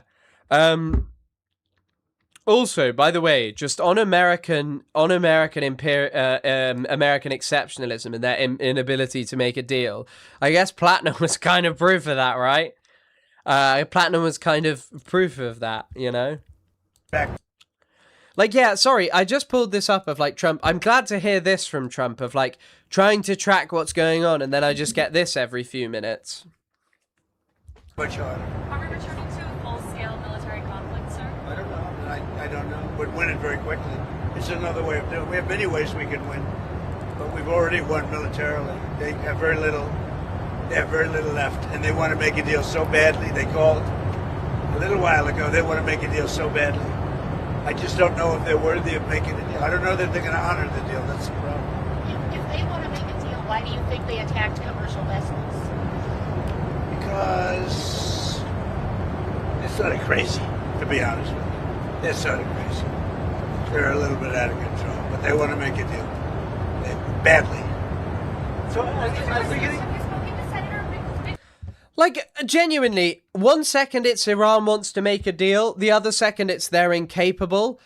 But yeah, sorry, someone is saying, hold on. China was the main beneficiary of the so-called peace window, during which negotiations were underway between US and Iran before a return to the violence in the Strait of Hormuz. Of the extra 5 to 6 million barrels per day, the pause in hostilities almost two-thirds reportedly flowed directly to China, having less than 2 million barrels per day for the rest of the world. Yeah, we will actually talk about the Ryan Grimm stuff. That is probably, like, I do think that's worth talking about, and it intersects with the stuff that, you know, people kind of wanted to talk about, which was misogyny and Platner, so that's kind of worth talking about. But I didn't think I'd put it in the title today, just because we've talked to Platner to death, so we can talk about, you know, this shortly. But I just got here, summary of today's news. Basically, the US attacked Iran. They seemingly bombed ports. They bombed Bushehr. Hold on. Let me see what it is spelled as. Bushehr. So they bombed Bushehr, which is one of Iran's nuclear plants is. Apparently the power was out and stuff. They bombed that. Iran responded by attacking Qatar, Kuwait, Bahrain, and they also have attacked Jordan, but apparently all of the missiles were intercepted by Jordan. Trump has said quite contradictory things, so this is kind of the issue of, like, we really don't know whether negotiations are dead because it feels like it'll go to them. But what it maintains is the same thing that we all knew, which is that, like, the Iranians aren't going to give up the Strait of Hormuz easily. They're just not giving that up. That's not fucking happening. They aren't planning to give it up. And so that we maintain in the current situation. Yeah, I know. Grimm's just been Grimm has just been fucking horrendous, like, the last few days. Really, really awful. Hold on. I guess that's everything for as of now. Because it's just stuff like this. This is what Kuwait was saying. Kuwait says they detected 10 kamikaze drones, 1 cruise missile, and 3 ballistic missiles in the past hours.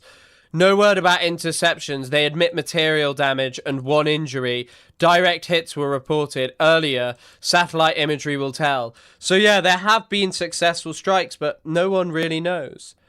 And oil will be oil will be an issue. Like, how they've kept it down in part is through jawboning, market manipulation. It's also thanks to the strategic reserves. But there's this big claim going around from Eric Nuttall, who is the father of three, proponent of Canadian energy, saying the strategic petroleum reserve is now 19 million barrels away from an estimated minimum operating level.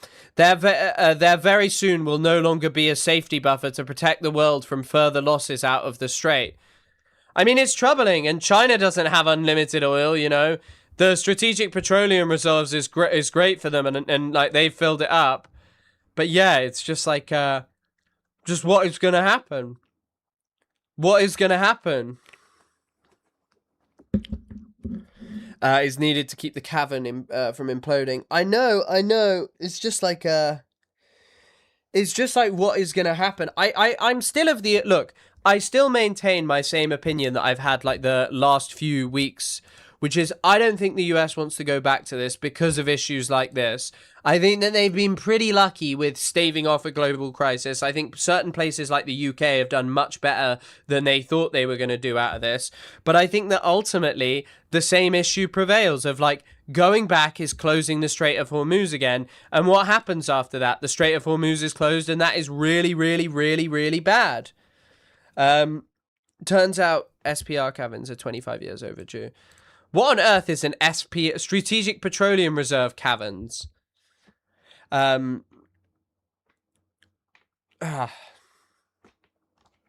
my god. I'm so hot right now. Okay.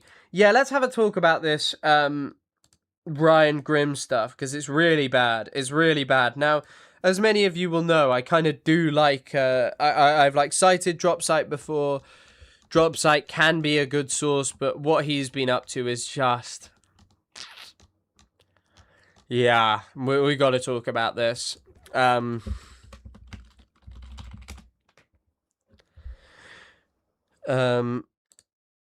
they've deleted it. They've deleted it. If you... Oh, holy shit. So, Dropsite have made the decision to delete it, which is interesting, no doubt. But basically,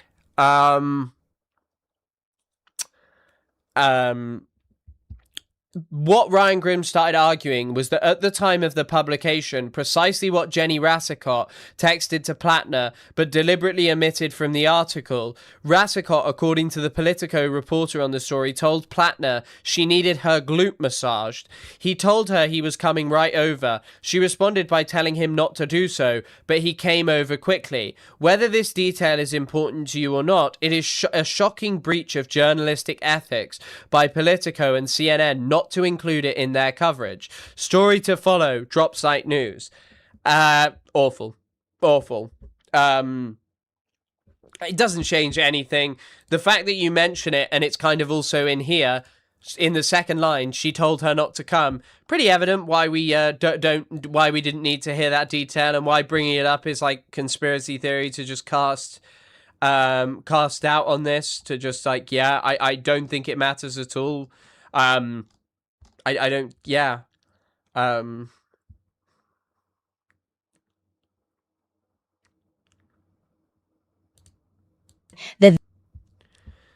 Someone's also accusing him of being a professor. I mean, the warning signs were kind of there a bit with Ryan Grimm. Like, certainly does good reporting on certain topics, but there have been some warning signs. That White comment about Graham Plattner was bizarre, to say the least. They are inferior. There is absolutely no way that they have the brain power to have that type of job. They only got it because they stole it. That is a racist comment. Do you agree? I think it's very clear what he's doing. He's appealing. He's appealing to that audience. Yeah, no doubt about that. Can I ask a question to you? Why the interest in laundering the reputation or rhetoric of Charlie Kirk? this is the most frustrating part of this. He does have such an odd haircut, by the way. What is it you even go and ask for when you get this haircut? Like, we do have the brain processing power. And one of the things that we use our brain processing power for is to analyze and identify threats. That language, the loquacia language, that's a slur. Like, there's no, we could go down the rabbit hole of this. There's no way around it. And a larger question is, are quote unquote friends on the left that we listen to, that we get our global world takes from, that do the great work, why are you interested in telling us that Charlie Kirk wasn't such a bad guy? Well, let me, a couple things on that. I'm not trying to say that anybody shouldn't think he's a bad guy. If somebody wants to think they're a bad guy, they should think that. What I'm trying to do in the immediate days afterwards was get more accurate information about what he was saying out. So, for instance, the Nation and a bunch of other people were sharing a quote related to that airline situation that was inaccurate. The quote that they were sharing was, "Black women don't have the brain processing power." Like, that was the quote. He named specific Black women, yeah. Right. And then but now I understand, like, as soon as I say that, it sounds like running cover for him. That sounds like whitewashing. Yeah. Because it's like, okay, well, it's still pretty awful that he Hold on. have the brain processing power. Like, that was the quote. He named Black women don't have the brain processing power. Like, that was the quote. He named specific Black women, yeah. Right. And then but now I understand, like, as soon as I say that, it sounds like running cover for him. That sounds like whitewashing. Yeah. Because it's like, okay. I don't know. This is kind of what he's done. We can watch the thing, seeing as, like, exclusive. I mean, all of the comments here are, like, outrageous. Cigar, a Trump voter, saying, if you are running for office, you need good character and judgment. Oh. Politico and CNN omitted a key detail from its reporting around the Graham Plattner sexual assault allegations we have learned. Let's take a listen to how Jenny Rasicot, the accuser of Graham Plattner, described how the evening began in her interview with Jake Tapper on CNN. It was a night where him and I were texting back and forth, and he had... Yeah, I do think, like, I do appreciate what people are saying. Of, like, listen to different creators talking about this, fine, whatever. But, like, the Plattner thing was not related to, like, anti-blackness. It was kind of related to rehabilitating people who committed atrocious crimes against people because they don't live in America. Like, that was the problem with the Plattner stuff, of, like, rehabilitating that. And kind of just choosing to ignore the fact that it wasn't even just one, it was just over and over and over again. A never-ending defense of this guy who was just repugnant. I'd taken something that I said as an invitation, and that's not how I meant it, and I quickly clarified. And he sent a message back indicating that he would come over, and I said, no, don't come over. Like, I'm not in the mood, don't come over. And I was more stern with that message. And then I didn't hear back from him. So I thought that meant he got the message or gave up on it or whatnot. Okay, Sagar, so there was no follow-up from Jake Tapper. Mm-hmm.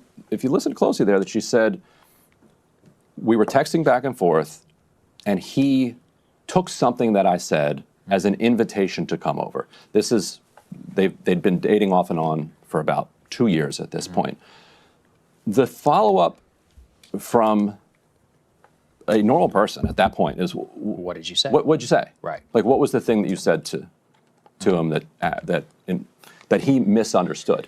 Yeah, also, I think one of the things is who really got ignored here. It wasn't like a huge, and this is not to deny that there were, like, black creators talking about this, but who was really being ignored and shouted down, right? Like, it was largely people who were probably from places like Iraq or were affected by the Iraq war, who was shouted down, who were like, hi, I really don't think this is normal. And, some people were like, oh, you're just a third worldist, a wrecker and stuff. And, like, I think that's who really got shouted down in this situation of people like, hi, you know, I'm really, really, really mad about Plattner because this is my life and my experience of his participation in this war. Now let's take a look at how Politico reported this. This is deep. Yeah, I'm sorry. I guess we've kind of moved. I kind of want to keep it to this rather than like general behavior, just because obviously we've talked to death about general behavior, and that's not to avoid talking about it. But the reason I kind of wanted to bring this up is like this fits much more clearly with, and I hadn't even noticed. I didn't know what you were saying. Me Too. The Me Too is here. That they called this section just Me Too. I don't know, man. I don't know. Like the thing is that. The only thing that matters about this story is she has said, I said Plattner committed sexual violence against me. Let's say there's some kind of misunderstanding. Plattner didn't have to come over and commit sexual violence against her. He could have just said, oh, I can leave, sorry, because, you know, you wanted me to go. Like, what does this change about the sexual violence of any of it? This is how Politico first reported. So, Rassicoat told Politico she connected with Plattner on the dating app Bumble in 2019 and had consensual relations with him prior to the night he allegedly assaulted her. That night in late 2021, she said she had exchanged text messages with him and told him not to come over, saying she wasn't in the mood for company. Later that evening, she said she realized when she heard a sound on the stairs that he had let himself into her house, which was unlocked. Plattner came up the stairs, Rassicoat said, to where she was on a couch. He got on top of her and kept grabbing her, she said, while she repeatedly told him to stop and that she wasn't interested. Mm-hmm. So, Sagar, you read that, and most people in Washington who read that, they're like, that sounds like he broke in to the house, like uninvited, and then began a violent assault of her. Nowhere does Politico mention what... Also, why the fuck is he drinking a Coke? She mentioned to CNN there that she had said something in the text message exchanges that he mistook as an invitation. They just say, and elsewhere in the article, they say he was, quote, uninvited. It turns out, and we have learned, that Politico definitively, at the time of publication, knew precisely what... And you're right, Terratrove.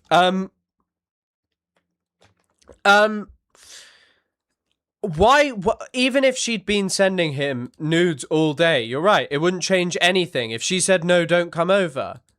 Jenny had texted to Graham that he, according to her, mistook as an invitation to come over. And we know this because the Washington Post also interviewed Jenny Rassicoat. And Jenny told the Washington Post, because she's being honest.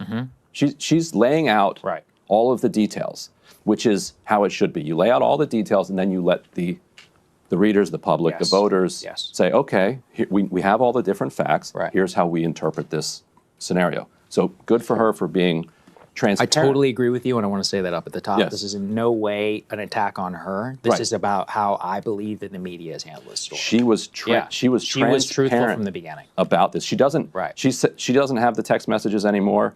Plattner apparently doesn't have the text messages anymore, so we're going by her memory of what they are. And to her credit, she divulged the details of the text message. Then what is the point of this on your show? The whole premise of which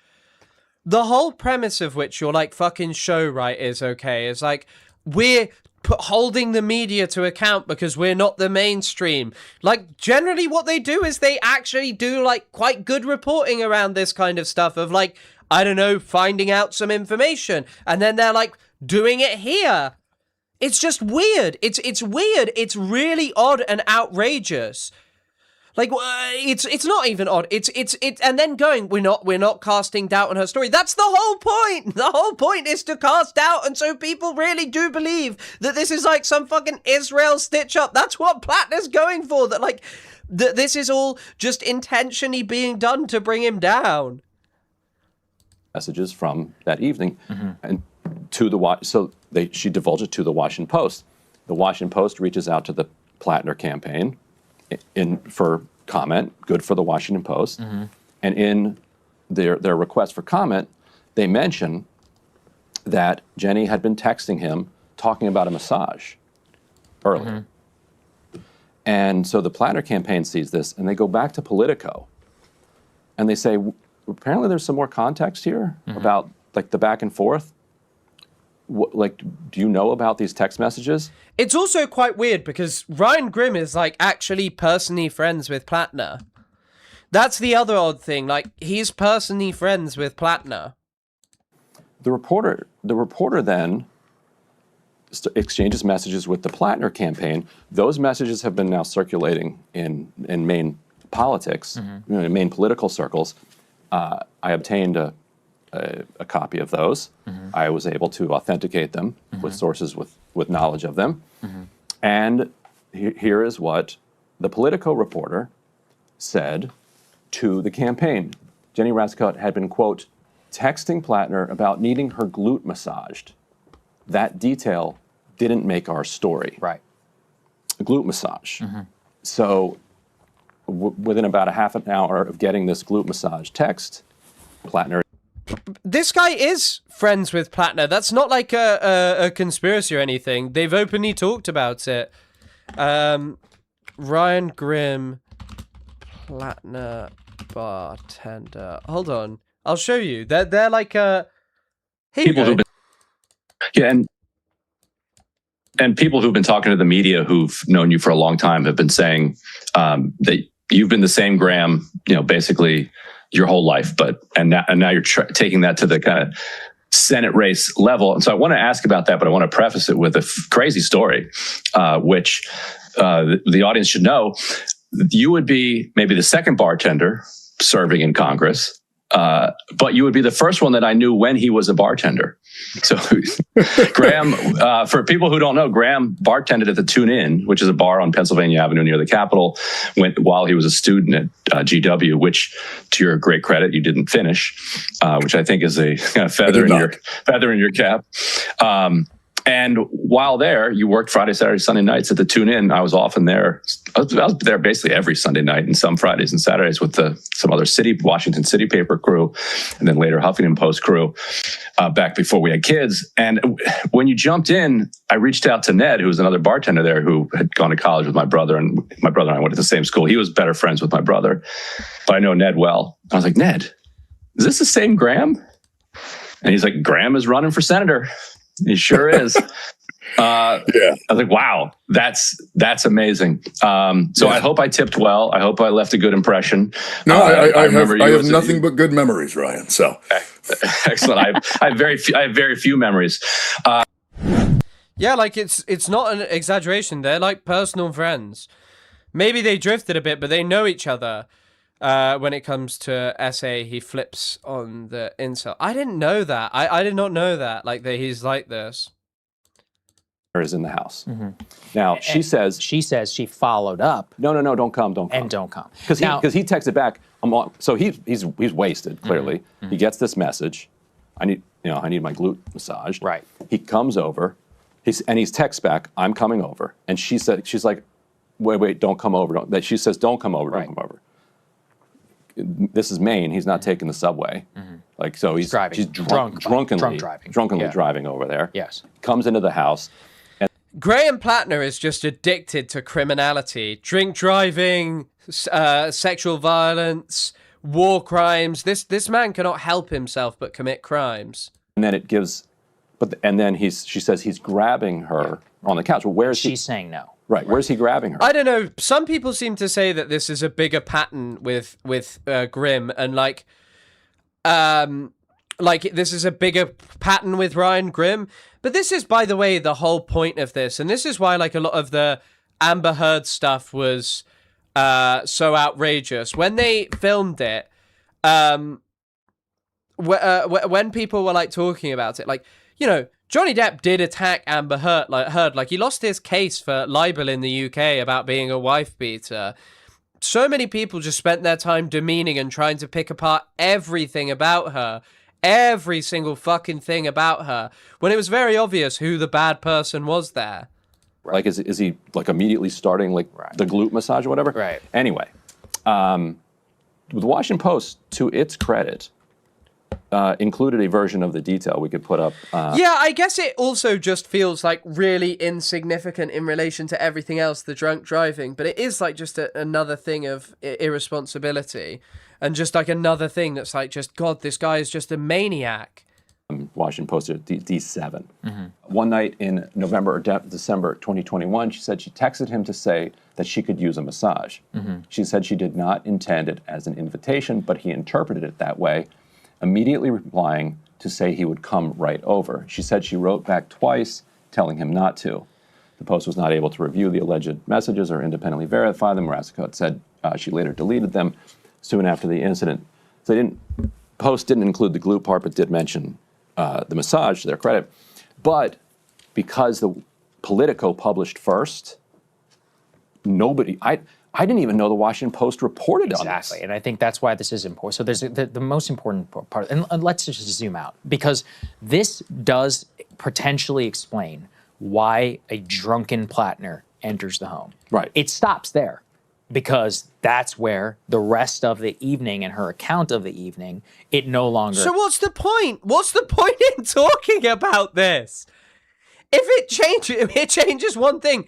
She said this thing and then told him not to come over. Accounts for. But it does explain. And also, by the way, Depp and Heard weren't just like, sure, Heard was not a perfect individual. She's also clearly not she's friends with Eve Fartlow. I really do not think that she is like a nice person, okay? Like Amber Heard, being friends with Eve Fartlow and all of this stuff.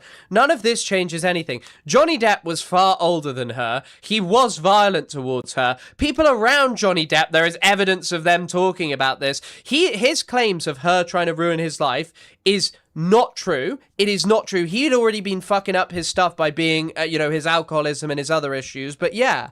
A detail. And I think what was key to the understanding... Amber Heard is friends with Eve Fartlow, yes. Generally that all of us had, was that it did genuinely appear as if Plattner had been told explicitly not to come over there, understood that to be the case, broke into the home, effectively. Right. Entering a home unannounced, and which whether it's unlocked or not, is a full-blown crime. I mean, and I do think that that's part of why we need to assess this very seriously. The very definition of what Jenny has alleged here is a full-blown gross sexual assault, Class A felony in the state of Maine, with a statute of limitations for 20 years. That's what she is alleging, which carries a significant prison sentence for like decades potentially in prison. And that is my understanding of how I need to evaluate what is being alleged here. I want to make that clear. Now, if I were then to submit to due process or something like that in a trial, and I saw something like that, it would significantly change, again, my understanding of how the event were to begin. This does not in any way say that she is lying about what then transcribed. Also, we should not take away agency from Plattner, who is wasted. This is kind of like an interesting thing here, just to say, of like watching how, you can see how like the average person in a jury can be fooled so fucking easily. Out of his mind, 5 years ago, not 20 years ago, 5 years ago, absolutely blacked out. You always focus on the age and wealth difference between those two. What do you mean? What do you mean? They're not friends anymore. No! What, Fartlow and... Are you joking? What, Fartlow and Heard aren't friends anymore? Drunk, and then clearly in a position where he had been in several of these types of encounters, which have been described from Lindsay Fifield to others, women or ex-girlfriends who have talked to the media. He put himself and had terrible judgment, terrible behavior, and put himself in a situation where something like this could happen, which was obviously very traumatizing to Jenny herself in terms of her understanding the Facebook messages about consensually careless. That's why I think this is a media story. Right. Because wait, who do you think's been misinterpreting? I don't know. I guess it's just having a smaller channel. I registered and lives in Maine. I never trusted I'm a Navy veteran and a registered Democrat and lives in Maine. I never trusted his character despite supporting the policies that Plattner was putting forward. I guess that's the thing. It's just like this guy was like, I don't know. Like this guy, yeah, sure. Like he said great things, okay, and I said some good stuff. There was definitely talking out of both sides of his mouth about things like Israel, okay. But still, this guy, like, just the way that people were like, I'm Team Plattner, I'm Team Plattner as like, I think Cav put it quite well in his video where he was talking about like, you know, as content creators, you act as like kind of interpreters of the news, and you're put in like a privileged position of being someone that people want to listen to. And the fact that so many people just ran never-ending defense, and to this day people are making videos like this where they're saying, okay, where they're sat here and they're saying, okay, I am, okay, there's all of these differences. You kind of see the problem of these people want him. These people didn't like Graham Plattner in spite of the scandals. They like Graham Plattner because of the scandals. And the thing is that appeals to Americans. But is your work not actually trying to address that and being like, hi guys, we need to have a conversation about like, you know, what these people are up to and what they do?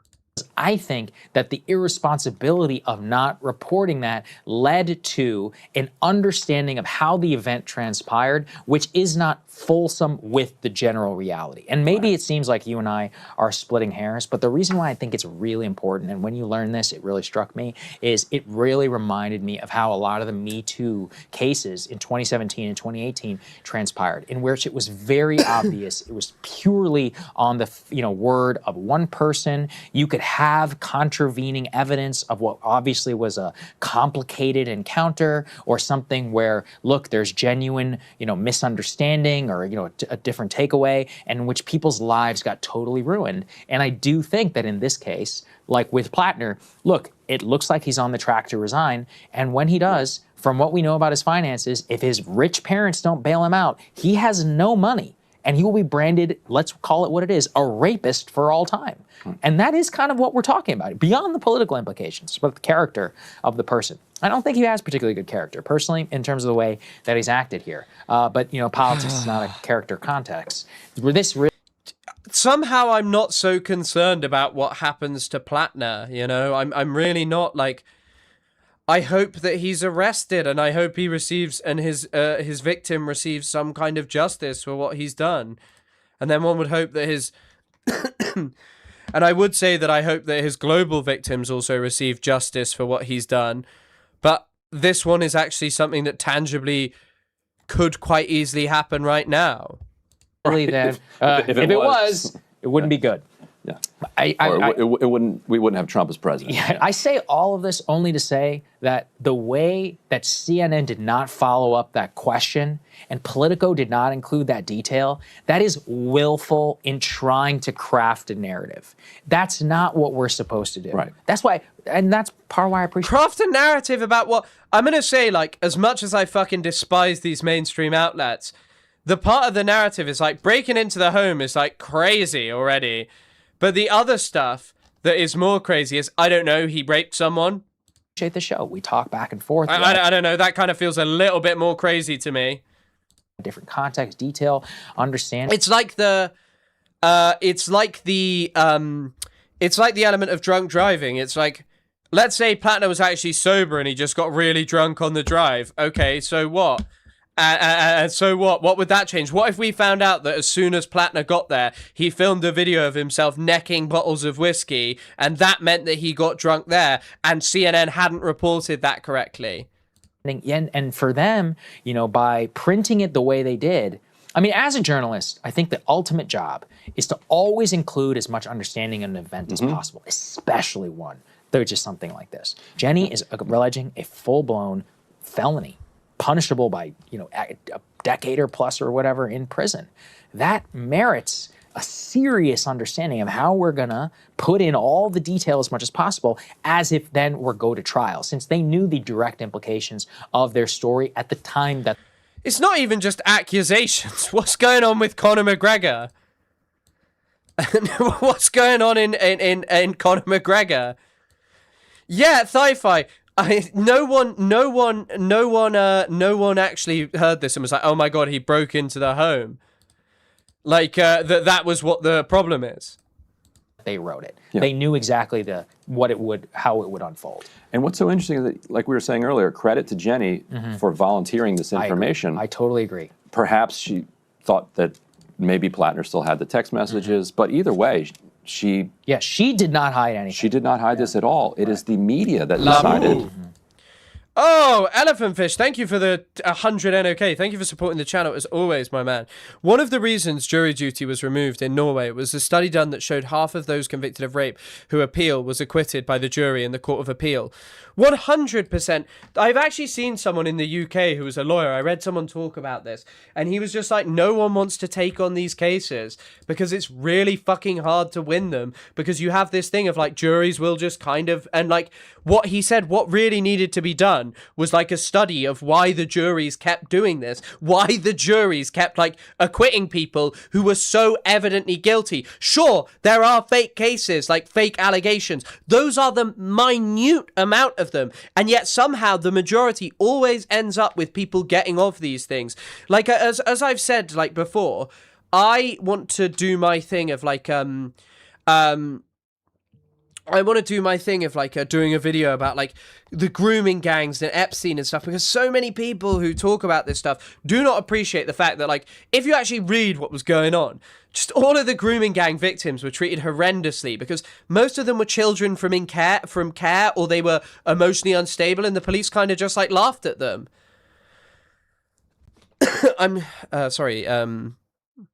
We're not debating whether a rape happened or not, but we have a reason to believe that he wore a red shirt instead of a green one, and the public needs to know about this. 100%. 100%.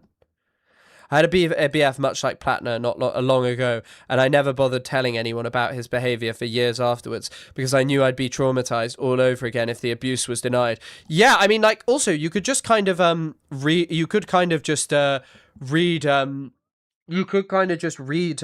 Virginia, sorry, this is also to like a general one, not to you. I'm sorry about that experience. It's fucking awful.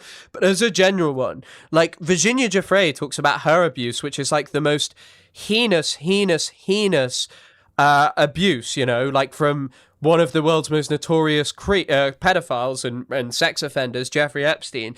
And she talks about how, like, at points she felt complex and, like, how, you know, like, just her complex feelings towards it. And even things about, like, when your body is enjoying an experience that you absolutely hate. And, like, she talks about that, and it's fucking awful. It was interesting watching Fire walk with me.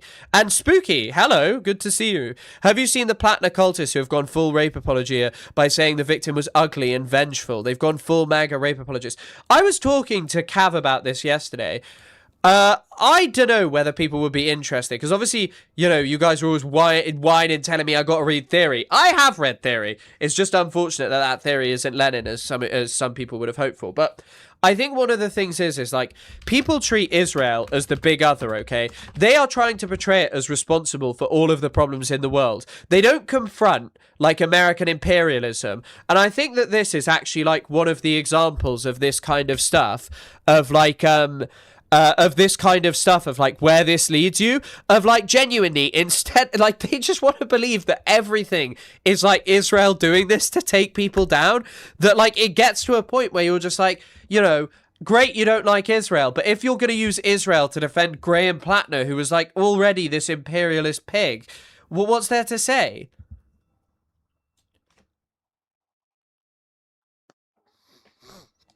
But like the top, this was not the like top comment on this that I literally looked at is Jake Tapper not meeting ethical journalist standards. Ah, shocked, I tell you. Our media is unfathomably corrupt. Jesus Christ. Relevant detail to share. And like you said, none of what we're saying here is intended to say, oh, well, everything afterwards is justified. There's a new video from Ryan on Breaking Points about Plattner dropping out. Not sure if... Has Plattner dropped out then? No, of course not. The question is it a relevant detail that should have been shared with readers so that as they are analyzing how they feel about the situation, they can take it all into context? Exactly. Does it give you any clues into how Graham Plattner was interpreting whether or not there was... If anything, does this not give us a clue that Graham Plattner assumed that one message about a glute massage, rather than seemingly confirming, like, oh, you know, are you interested in seeing me tonight, that he might have been quite careless with this? Consensually careless is the term that I think was used by the victim. No, it isn't a relative detail, Ran. I think that is probably the most simple answer. It's not a relative detail. Was consent, whether or not he was invited over. I don't. We'll talk about this Andy Burnham thing later, because this actually looks kind of interesting. Yeah, I was actually reading Slavoj Žižek talking about Lenin today. Politico affirmatively wrote in its article that he was uninvited. Right. You could say he was disinvited by the subsequent text messages. I don't know if Spooky's still here, but I think you were the first person that I saw talking about this, Spooky, saying that, like, using Dropsite to, like, kind of launder this kind of shit is disgusting.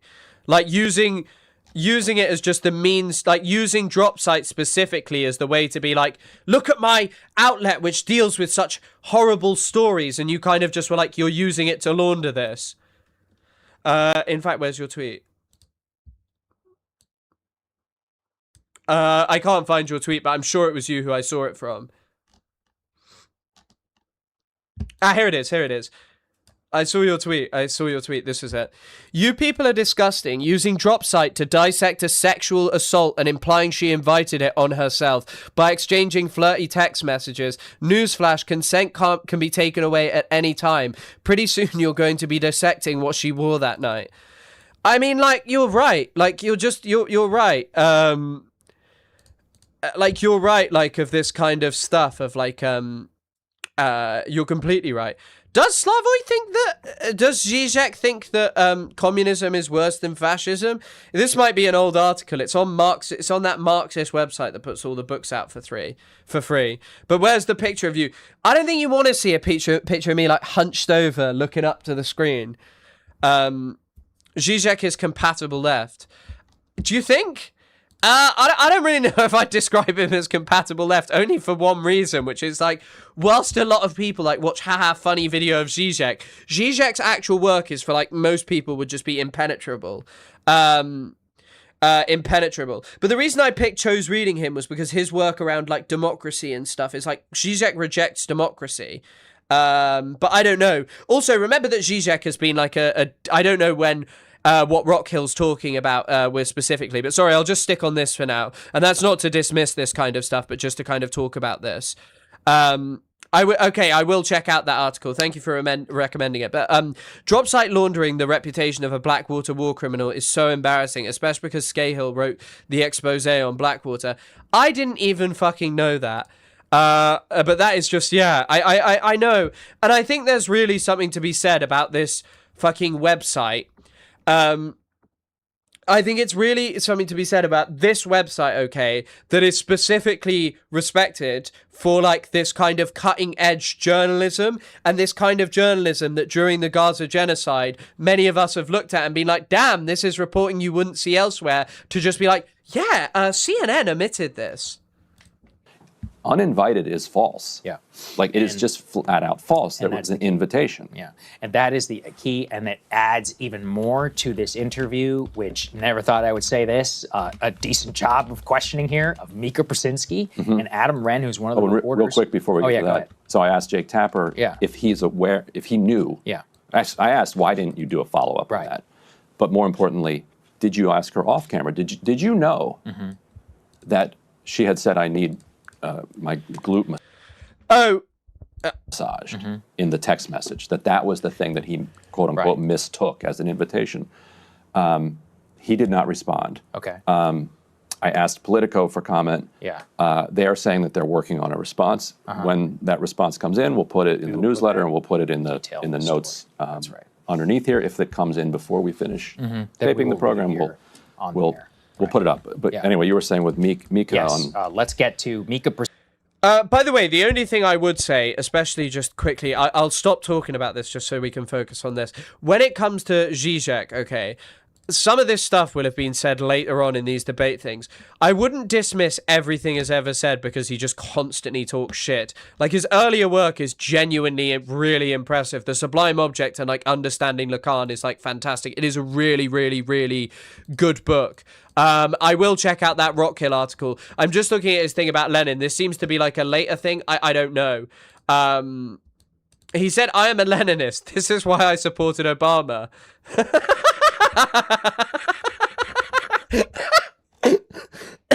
Okay, I can see why some of you don't like him. Krasinski. But I'm going to stick on this for now. Thank you for recommendations. Here talking pressing Adam Wren, one of the reporters who was on this story. Let's take a listen. What aspects of this story brought it to the level of publishable?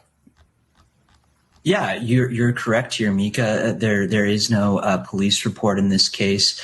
We spent a lot of time talking to Jenny, asking her for corroborating evidence. She shared that she had confided into a number of people, including her therapist, in almost real time. And we reviewed email exchanges between she and her therapist, referring to what she called. I think the thing is what you've got to understand about like why they're doing this glute massage thing. And it doesn't change anything. But the whole point of what they're doing, like literally the whole point of what they are doing is using a platform that is premised on this idea of like cutting edge journalism, of calling people out. But they used it to do this, as just being like, we're talking about this because of this might be a missed detail. Butterfan said, in a paper on objectification of women I read, something that really stayed with me. Girls are taught from early on that they need to be aware of how they are perceived. Make sure nobody can look under your skirt. That top is way too low. That dress is too tight. It perpetuates the illusion that the responsibility if they get assaulted, which is also a reason why so many women feel like it's their own fault. Yeah, 100%, 100%. But yeah, it's just this thing of like, the reason I think people are so mad is because, first of all, Dropsite clearly know they've done something wrong because they've deleted it. They've not even stood by what they're saying. Like, Dropsite have literally, Dropsite have deleted it. Okay. But the whole point is just to cast doubt.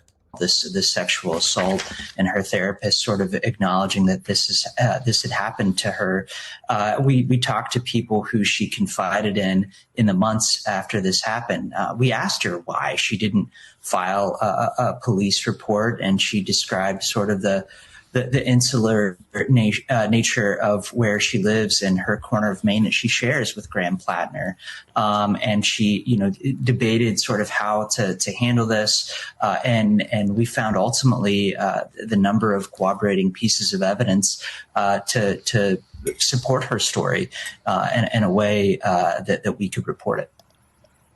So what are some of those corroborating pieces of evidence? So you've got conversations with her therapist and people who she confided in. Any conversations with Graham Plattner at the time of it where she said, because apparently as part of this story, she says she even confirmed to him that this was not consent. Do you have that? I think Scythe as well. I think it is part of like, that's the other thing. This has to be considered in like the wider, like sort of how we operate around this stuff, which I think is a point that people are kind of quite clearly making, which is this whole thing, okay, of like how this normally operates and what this has the feeling or the air of. And like, as journalists, you would think that there's kind of some responsibility to act differently on this. This is not like some state. This is not like when we had Israel that was constantly just saying like, like manufacturing lies and a rejection of wanting any kind of like investigation into this from any kind of international thing. Okay. This is now like an individual where it's a pretty clear-cut case where these guys can't even really find a way to get out of it. And so they're like, this one thing has been omitted. So this means that there's been some dodgy reporting. It is to create, and you look at the comments of like people who take it, they're like, oh, this fits with this whole thing of reporting not being done well. What the victim is on trial. Yeah, great way to put it. What do you have that actually connects this literally? Graham Plattner to raping this victim? Yeah, she reached out to him the day after via Instagram and essentially, told him that, she didn't want to hear from him again. She told him that morning as well.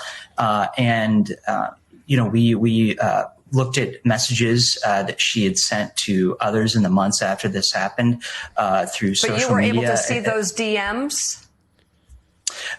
She tried to recover those DMs. We did not. Welcome to the Burger Reich. Outer Signal, thank you for becoming a member. Thank you for supporting the channel. As always, goated. And we were not able to review those DMs, but she described them to us. We also, long before he was a political candidate, we saw her essentially explain to others that he was, quote, in her words, consensually careless. So I do think that interview is important because, you know. I missed worst Emily's message, but this whole situation has made me feel even less safe as a female presenting person on the left. I am so fucking angry. 100%. And I'm sorry that feeling is that way, but I understand why. Because there are so many creepy people, like there just are. And you know, there are just people who are just... Platinum's not exactly someone who's like never existed before or will never exist again. And, you know, cut me off if I'm sharing too much, but when you shared before the story came out, one of the key details where I was like, wow, this is devastating, is you told me the therapist verified her comments. And that didn't happen. Right. That wasn't in the story.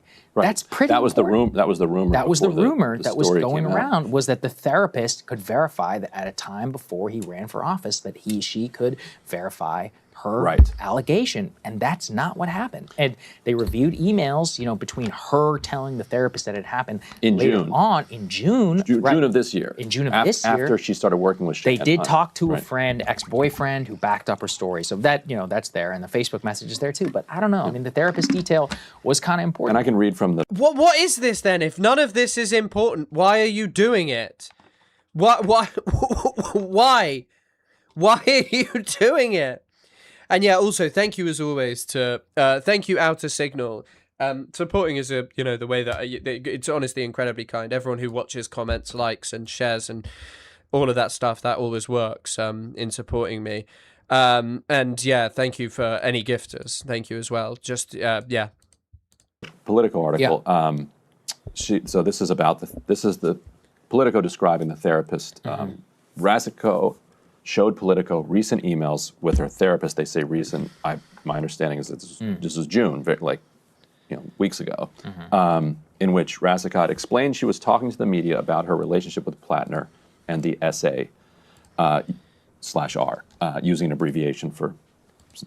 In the message, Razico was not ready to go public and was seeking help corroborating her account in conversations she was having with reporters on condition of anonymity. Her therapist responded that Razico shouldn't have to speak publicly about a traumatic incident in order to be believed without referencing details of any particular incident. The therapist, who Politico agreed not to name at her request, declined to comment when reached on Monday. So if you hear Adam Wren from Politico discussing it, the therapist confirmed that they discussed That's this. not what they wrote. But they should have written that in their article. Exactly. Then. So he is saying something which did not appear in their story, which is why I think, again, this is where the rumor mill actually got past what was written. Because when I read that, and I'm... You know when Kanye West, when I'm not saying what kind of doctor it was, this is what this feels like. Assuming the editors, something like this, you go through with a fine-tooth comb because your ass is getting sued if you get a single detail wrong. So she wrote basically. Do you remember me sharing these details with you? And the therapist wrote back with a general comment on how women should be believed and she should be believed and she should be applauded for her that's courage. Not the same thing. That's not confirming. That's not the same thing. And they don't report it in their article as confirming, but then they say in interviews that they did, which is, again, people like, we're in an era where people are losing trust in media, and what are we doing? That's why I finally want to do D5. Let's do D5 here and put it up here on the screen. This is from Lindsay Fifield, who you'll recall, she was the conservative activist who originally was one of the people named in the New York Times story. And I actually think it's very worth reading what she says here. She says, I actually understand. The heat is not making my head physically bigger. It's making me sweat a lot, though. If you guys could experience for a second how much sweat there is, you would be shocked and disgusted. why Democratic leaders didn't take our stories seriously when the Times reported them in June, but are taking them seriously now. It was by design. The line most shared from my piece was the claim that Times could, quote, not corroborate my story, despite talking to 2 of my friends. I gave them contact information for 5 friends. They called the 2 who I clarified not to know about the abuse, but they would be able to affirm our relationship, timeline, events, etc. They simply did not call the other 3. I also gave the names of all my former roommates who remembered him stalking our row house, which was 5 row houses down from his, and waiting for me to return. I gave them screenshots of messages between these roommates and I discussing it. I gave them the names of other men I dated who might have remembered him following us around the hills, showing up on my stoop where we walked home from dates to confront us. I gave them emails to my landlord urgently ending my lease and moving to an apartment across town, and diary entries talking about it, all time marked. I told them during premarital counseling I'd spoken to my ex-fiance about the abuse because I had to explain to him why I reacted with terror anytime he lost his temper. They said, oh no, we don't need to bother him or my priest. Besides, I had written about it in my diary. As the weeks dragged on, I stopped trying to give them evidence because the amount I'd already given them seemed to overwhelm them, and I thought it meant that they had clearly more enough to verify my every claim. My friends might not have known the details, but they affirmed that yes, I had told them he was abusive. Besides, they assured my part in the reporting would be small. I thought my details would only serve to affirm Jenny and the other anonymous woman. Jenny and I, having never met or spoken, both shared with these reporters terrifyingly similar details of intimate partner violence, coercive control, and cycles of abuse. The third unnamed woman did as well, but tell me again how they could not corroborate. So there are 2 things that actually happen here. Is it's very clear they told her she would be a small part of the story. She ends up being, in my opinion, the flagship part of the story, right? Similarly, she actually did provide them a decent amount of evidence. And this is speculation on my part, if by telling her that she's going to be a small part of the story, they probably did the same thing to Jenny. And Jenny... I guess it's just so fucking disappointing hearing this. I just got recommended a tweet of someone as well comparing this to some discussion from Marxist Labubu. Well, I guess the first question is... Comparing this with Ryan Grimm talking about October the 7th. Hold on. Be the evidence of that. Well, the first question is do we believe this person was raped? I think it's plausible. But how the lack of plausibility comes, however, in the timeline. You're familiar with the timeline, right? I believe so, yeah. Are you going to bring up the fact that there was a text message 4 minutes before she was, yeah. 9 minutes, yeah. Her relative seems to have misspoke there. But yes, it's 6:51. She texts, we're at the southern border. You have no idea how bad this is. 9 minutes later, her husband texts the family and says she's been killed. And he lives for another hour and a half, and he also then ends up being killed. And so some of the family's response has been, we know that a grenade was thrown in. That explains the charring.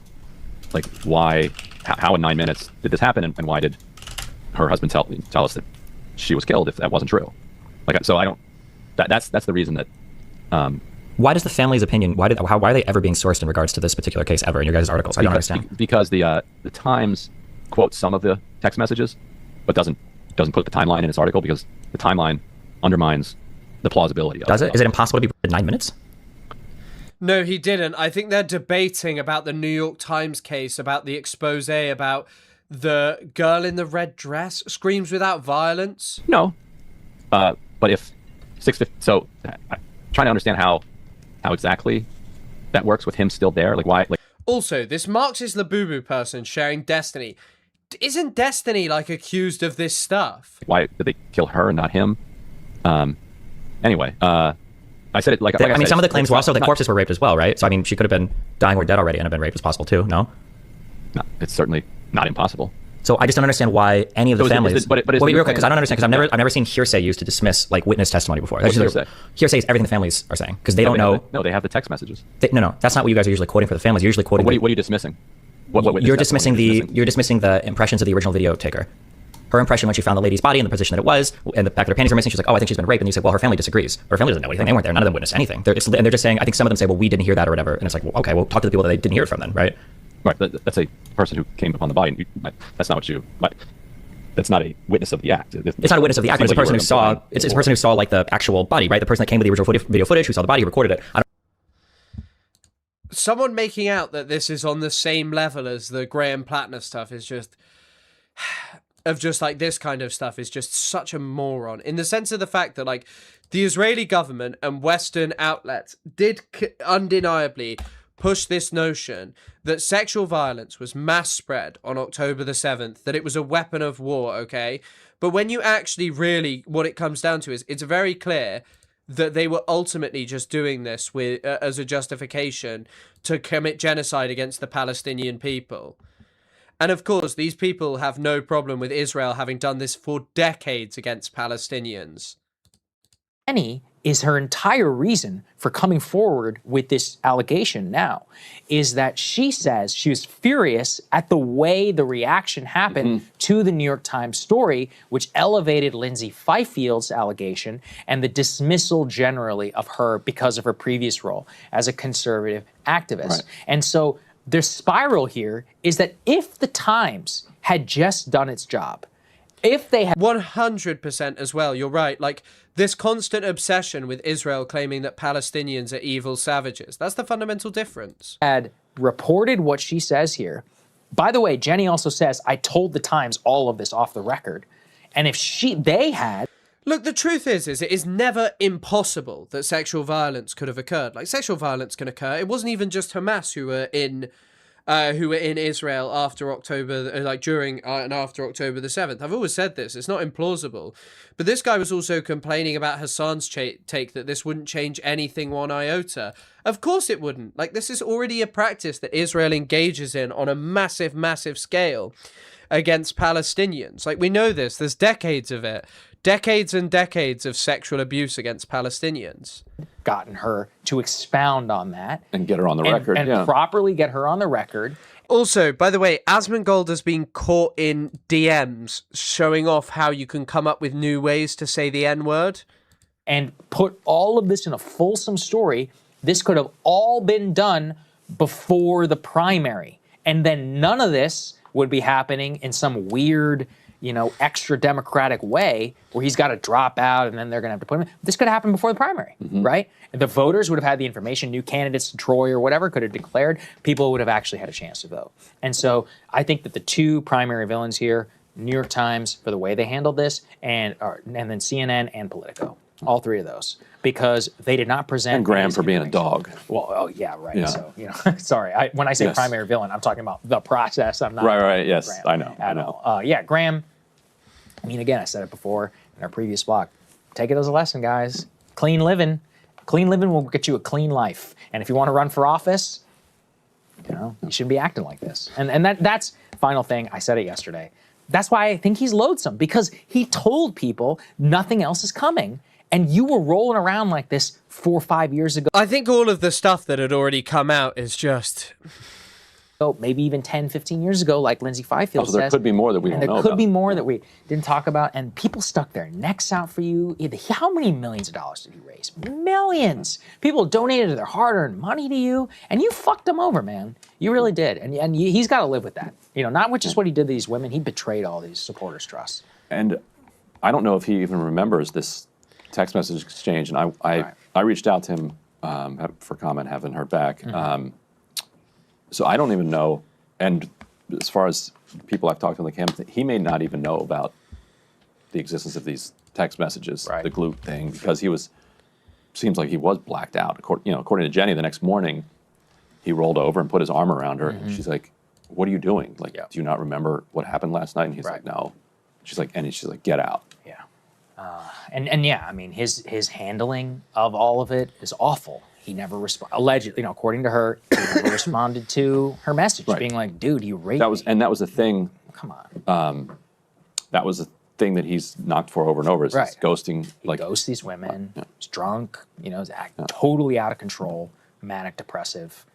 And he acknowledges that even 5 years ago, he was gradually trying. And that's my final thing, where people are like, how could you have known? And you couldn't have known. So I'm not blaming you or anybody. But, the tattoo, the adrenaline junkie behavior, the Blackwater and all of that, it's a type, it's an archetype, which anybody who's ever interacted with people in the military, they know well. Some people liked him for that, and I understand that, but it does come with a significant downside for anybody who, is like this. And then so, look, if you want to be a public servant, part of that is you not only have to withstand scrutiny, but you need good character, you need good judgment. And I don't think I would have said that 5 years ago. I don't think the character and judgment, character especially, So sorry, this was just what he was like 5 years ago. Absolutely brilliant. Plattner knew what he was like.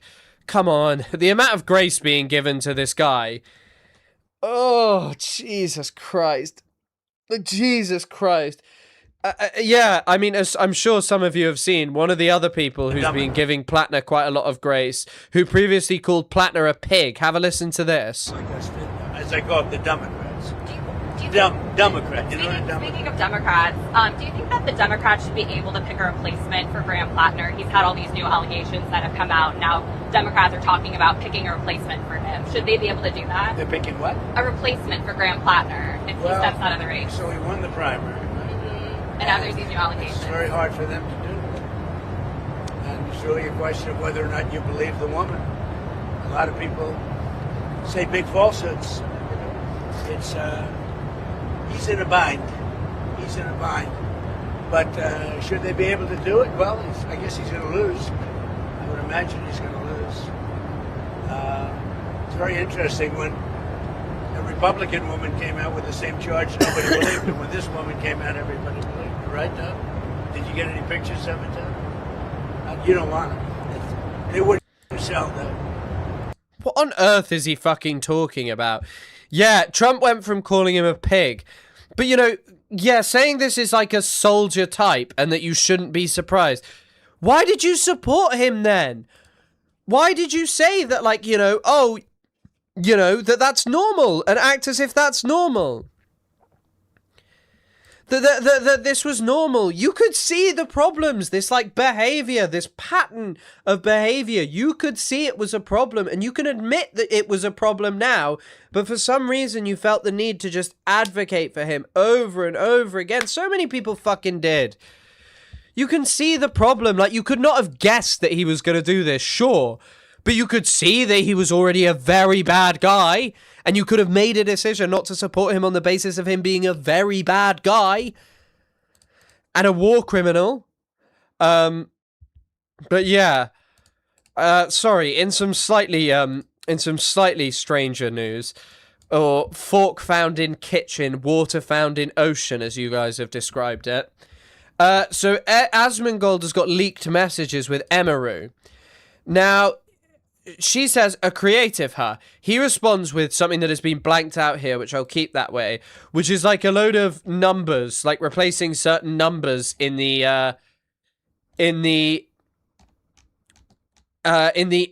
N-word thing. In just like the N-word, sorry. And he thought it was, and he was proceeded to say, like, I'm talking really creative, shit like that. Emaru says, screenshotted, JK. At a certain point, he wasn't even the word anymore, lol. Everyone knows I said it, don't worry. I think I even have videos of me saying it. Really, lol? Yeah, like, I have super, super bad stuff online and no one cares. But Pokimane is a racist for her clips. But you don't try to act perfect, I guess. Yeah, that's why people hate her. Not because of the words, lol. It's the fakeness. I feel like Miz is pretty much over the cancelled stuff, but it's always going to be there and he can't joke around anymore with it like I know he would because of OTK'd. Jesus. Whoa.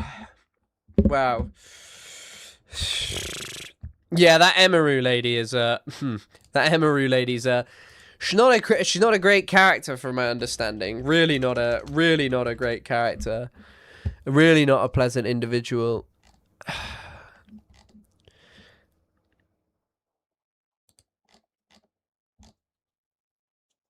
Jesus.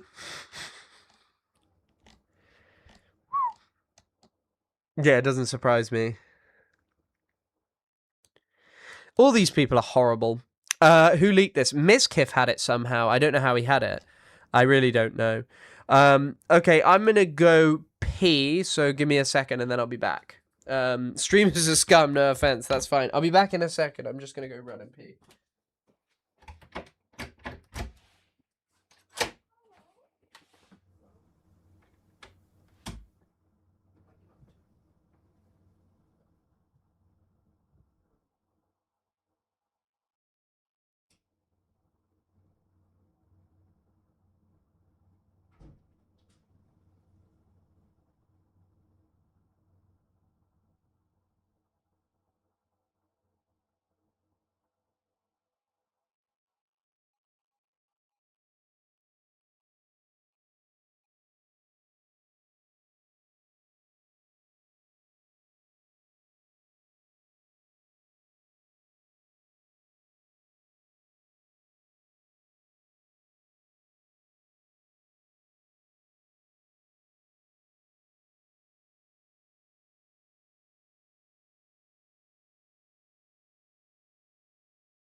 Oh my goodness. Oh! Coming up here is literally like entering a fucking oven. Fucking hell. Wow. Whew. Oh, Elephant Fish, I missed your donation. Thank you for the 20 NOK. Thank you for supporting the channel and making streaming possible. Thank you so much. That is the sound of church bells. Yes, I washed my hands. Don't you worry. I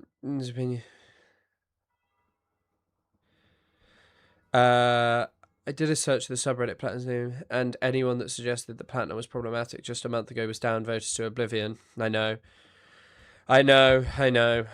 Robbed of the piss cam. There is not a piss cam coming. You can shut up about a bloody piss cam. Okay, right. Is there anything else I want to cover, or should I play a quick game of Deadlock, maybe? Is there anything else I want to cover? I guess we could do the Count Bimface, Nigel Farage stuff. I guess we could do that if people are interested. I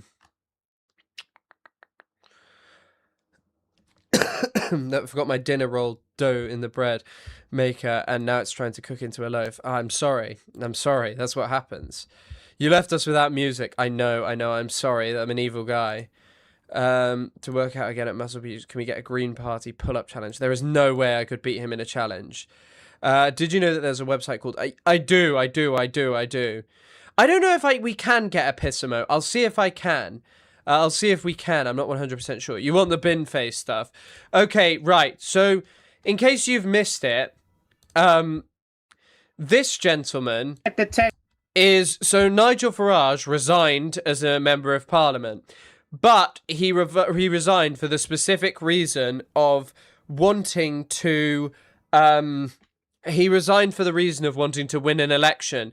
Now, everyone is refusing to stand in the election, apart from this one dickhead racist who's actually currently in legal trouble for upskirting. Lawrence Fox is the other guy. There are a couple of other small people, but no real large parties. There's some guy, there's the Forward Party? Piers Corbyn, who is the brother of Jeremy Corbyn, who is fucking insane, will be standing in the election as well. But the main person getting this kind of coverage is Count Bimface currently. There's also, I don't know what this Forward Party is. But yeah, a Bimface may do actually quite well. Nominations, because hey, look, there's no guarantee I'm standing for the election, as I'm sure you know.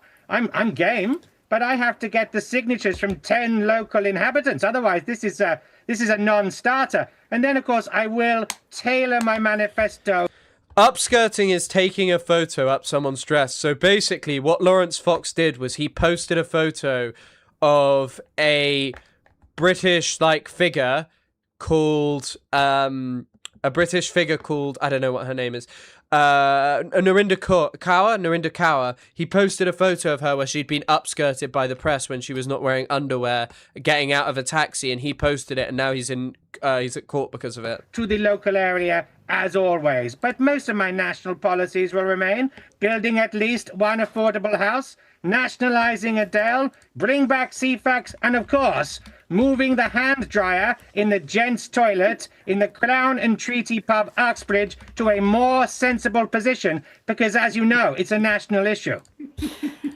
Those policies didn't go down too well, did they, with the good people of Makerfield? I believe you got 95 votes at the recent by-election. So how are you hoping to do any better? What a disgracefully scornful tone. How dare you? 95 actual votes? That's a Dolly Parton. 95, just one shy of a reverse 69, which I scored against Boris in an Uxbridge sports hall in 2019. So I'm cock-a-hoop. So basically, this guy will now be the only person who's really getting any attention, standing against that's it, standing against Nigel Farage. I'm over your moon. I'm over my moon. I'm doing very well. I came 7th out of 14. I mean, what more do you want? What do you say to those other parties who have decided not to field candidates in Clacton? Well, I mean, that's for them, isn't it, mate? That's democracy. They can choose to run away from my beneficence and magnificence, or maybe they just noticed that Nigel... So the reason no one else will run is Nigel Farage has basically done this because some press took a photo of his daughter who, or they went to his daughter's house because it was a property affiliated with him. And yeah, they're all just having to defend this. Sorry, like, Binface himself is not that funny. It's more what's being created by this. There was a great clip of this. Of Zia Yusuf being asked by BBC about this. UK leader said that having announced his resignation, he would refight the Essex seat. He's billing it as the people versus the establishment by-election. Let's speak live now to Zia Yusuf, who's from Reform UK. Good morning. He says it's the people versus the establishment. It looks like it could just be Nigel Farage versus a man with a bin on his head. That's a bit embarrassing, isn't it, for Reform UK leader? Yeah, I mean, just this kind of just insanity of this being what's going on currently. But yeah, they've the defense of like Nigel Farage is just insane. Like, and the people defending him aren't even very good at this. Have a listen to this. He has the money that he received when he was politically active as the chairman of Reform, but not elected. Why was that not? Well, because he wasn't an MP and he didn't need to declare it. But he was politically active at the time. No, I mean, being the chairman of a political party is like an honorary role. He was. It is actually insane that this is the point that they've ended up with, where they're saying that being a party chairman is an honorary role, that it is not being politically active. He's not politically active. And you know, as the chairman of a political party. Yeah, he was he was a social media influencer, and he was a GB News presenter. And that's whilst also the leader of the chief executive of a political party. Yeah, but he was not politically active. You know, there are loads of people that are staffed at Reform. I wouldn't call them all politically active. Even though they work for a political party? Hang on, Tom, we have people working here in the back office who work for a political party, but there is no way anyone would deem them to be politically active. You know, they're doing accounts. It's just there's a separation. They're not knocking on doors. They're not handing out leaflets. They're not giving speeches. Their name out there and asking people to vote for them.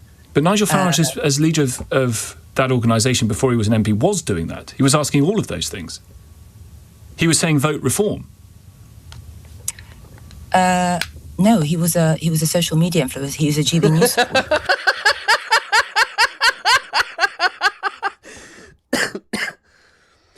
Yeah, maybe we should invite Nigel Farage on the No Politic Here podcast for having managed to balance actually doing no politics and politics at the one in the same. He was not publicly agitating for people to vote for Reform whilst the chairman of that organisation. I haven't seen all his social media posts. Nigel's convinced, and he's sure that he's sought legal advice. He has done nothing. Yes, but you would agree, if he had been advocating for Reform in that role, he would be being politically active in the way in which you're absolutely right. The person who's the accountant would not. I don't know. I'm not sure. I don't know the exact term of what politically active, and it seems to be quite subjective depending on who. She made it very clear that she knows what constitutes it. She's a reform like MP or wannabe MP. Who you're talking to? Called Layla Cunningham, I think her name is. She's actually Muslim, I think. If I remember correctly. Or she's definitely Middle Eastern, I think, if I remember correctly. Yeah, she's an Egyptian Muslim parents. I don't know if she is. She said that Egypt was nearly communist, being under the rule of Gamal Abdel Nasser. So she didn't like Nasser, so you can tell she's not a real Egyptian patriot. Isn't he doing this to avoid... Yeah, basically he's doing this to avoid a parliamentary investigation. And now he's ended up in this situation where his expectation is that... where his expectation was he was going to have so many people standing against him. And now they're doing nothing. Like, no one is actually standing against him because they're all like, you're doing this to avoid the allegations and all of this. And it's just outrageous. Raised its head. There were 7... This is also the chairman of another racist party talking about this. Just ask, before this raised its... Ben Habib. ...head, there were 17 failures to disclose registrable interest by Nigel Farage, adding up to £384,000. This is not a one-off instance. This is a litany of a failure to abide by the code of conduct of Parliament. And Parliament is a democratic body. It's not just an institution. It is the representative of it is the representative institution of our democracy. So to say that, it's the establishment against me is basically to attack the very heart of British democracy. And just one more thing, if I may. On the Parliamentary Standards Committee, there are 7 MPs, but there are also 7 lay people. And they're not party political, and they contribute to the process. So even though it's not judicial, it's quite an extended, detailed affair. So were you surprised by this behaviour of Nigel Farage? I'm not surprised. I mean, if you go back and you look at Nigel Farage's history as a European member of the European Parliament, there were multiple probes into his financial probity. And even as recently, before this thing blew up, he said he'd bought that house in Clacton. Then it transpired that actually it was his partner who'd bought the house in Clacton. And questions are still about how she could afford it, given her background and so on.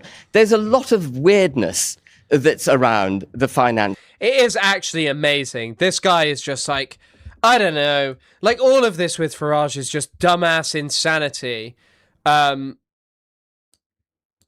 Of this individual, and it's a problem for reform. It's not the establishment creating these problems. These are he said that I bought that house in Clacton, then suddenly it was his partner. The idea that Nigel Farage is only interested in making money. This man has been involved in politics for a quarter of a century. He's taken up cause after cause, which, like Brexit, was very unpopular at the beginning. He takes causes and he transforms public opinion. This is a man with deep beliefs who faces enormous security threats by staying involved in politics. He's a man that's probably made more difference in politics than people who've been prime minister. To slur him as just interested in making money is just rubbish. That's what he told me at supper. Well, it's just not true, is it? Well, it's true. It is true. He told you himself at supper. Yeah, I said, look, this was an... By the way, it is so obvious that this is the case, that this is just him just trying to make money, that's what this comes down to. Me on Newsnight, and you start trying to deconsider. So they had Bin Face on Newsnight. Let's have a listen to this. Times. But I mean, the TikTok podcast is where people want to know about transparency, and this is the point. I guess this is a good satire, a good satire of what the British politics has become. I don't know. I think British politics is fucking awful at this point. Just fucking awful. It just sucks. All of this sucks.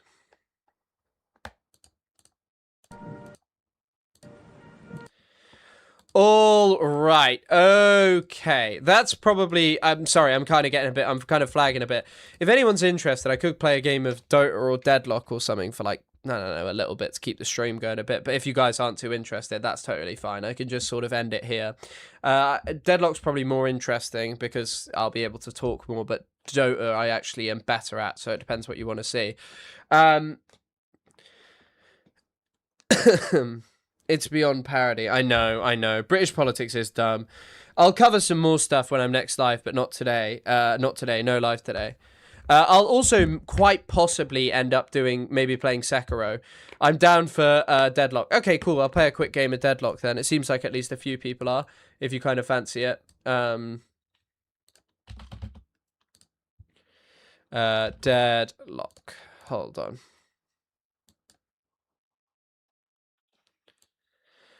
You're down for Deadlock. Nice. Look, they got ladies in this game.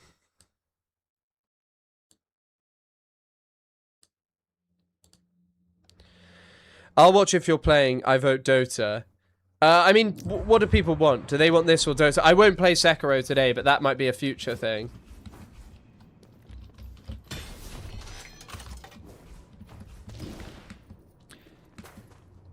Deadlock is easier to understand. Yeah, I think that is true. Deadlock is easier to understand, and it's easier to see me play amazingly on it. I want to see if I can get Drifter. Make sure you swap categories. Thank you. Deadlock. I want to get Drifter. I don't want Doorlock. Doorman. Razor I don't want. Warden maybe I do want. Graves I do want. Put on Warden. And you're saying change categories. You're right about that. Twitch. Oh, no. Hold on, I just closed YouTube. Wait, no, I didn't. No, I didn't. No, I didn't. No, I didn't. I like the sleepy little fella. Shut up about fucking Rem. Rem is banned in the stream. Rem chat is banned. Oh, I found a game. Category dead. Lock. You can watch me play a game badly. Dead. Lock. Oh, Graves. Oh, I just want to play Drifter, for God's sake. Yeah, I'll do Sekiro. I'll do Sekiro on stream, because the way I'll do it is I'll play for a couple of hours, because I'm going to play anyway, and I assume I get, like, ad revenue for this, so fuck it, you know. It's a way to keep streaming for a little bit and to keep going with you guys, and I know you guys enjoy it, and this game doesn't take too long. And plus, I went late. I won't be doing much, TikTok streaming anymore. And maybe some people are like, oh, you should stream debates on here, but I think most of you probably wouldn't like debates generally, just with, like, random creepy Zionist guy. Oh, I watched, have any of you seen Spike Lee's documentary about the Birmingham bombing? The Birmingham, Alabama bombing of the church. That was we watched it last night. It's so bleak. This guy got Drifter. Why is he getting Drifter? I'm a head out. Yeah. Don't worry, I'm not going to turn into a gaming streamer. The only thing is I just want to stream fucking Dota, stream the International. That's my dream. That was not great start.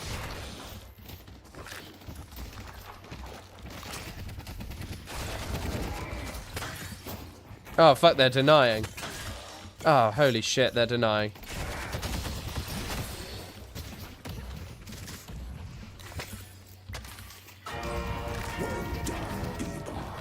I can't deny that.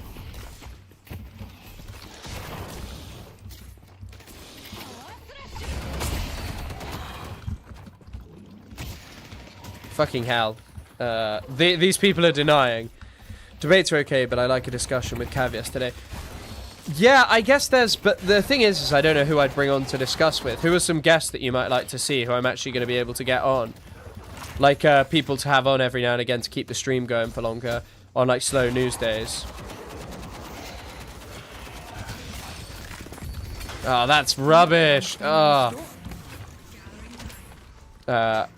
Restorative shot. I mean, I'm gonna need extra regen.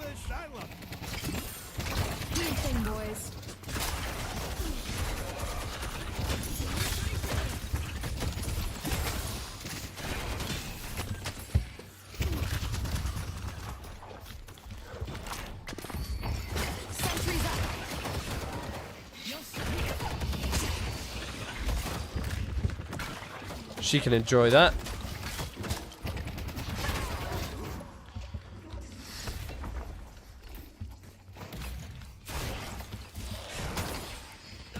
There we go. That's a deny. That's a deny and a half. Bakery old man. Yeah. Parenti versus the idiot Hutchings. Yeah, I think so. I think that's probably a good idea. And it is disappointing that people are doing it, like getting rid of Platinum Descent. I think it's important to have a discussion about what went wrong. Like, even if you were responsible for it, what is it that we can be expected to do? Like, to kind of, you know, I feel like I've reflected on what I've done. Maybe it's not quite as outrageous as others. Come on, fucking hell, fucking hell, fucking hell. Where's my teammate? Where's my teammate? Where's my teammate? Paradox, where are you? Please do your job, boys.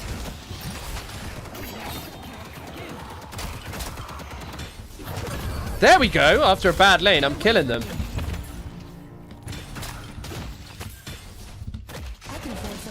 There we go. But yeah, I think you're right about debates. I could have Isaac on. Isaac would be a fun guest. Isaac hasn't been on stream. There is actually a little podcast update, but that will come out soon, so that'll be exciting. We've got an exciting guest. I've told some of you, but you'll have to wait and see for most. It's a fun guest Friday.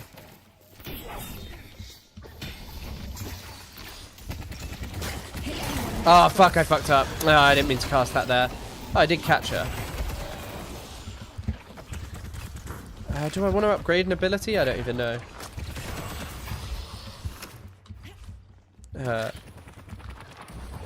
You could debate a random mercenary like Destiny and bring some random chatter on. I know, people kind of do that. Sometimes I think it would be fun to have, like, chatters on, but we'll see, we'll see. Where is Paradox?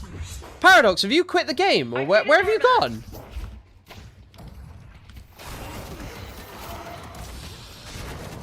You're giving Doorman a scene too. Mate, I need you.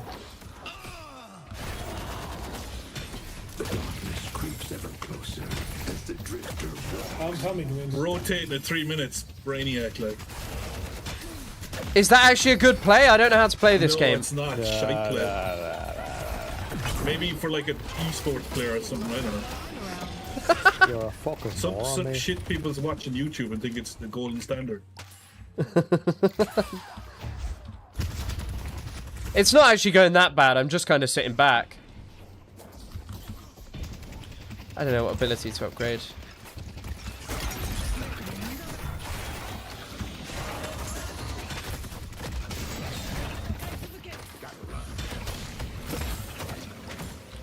God fucking hell.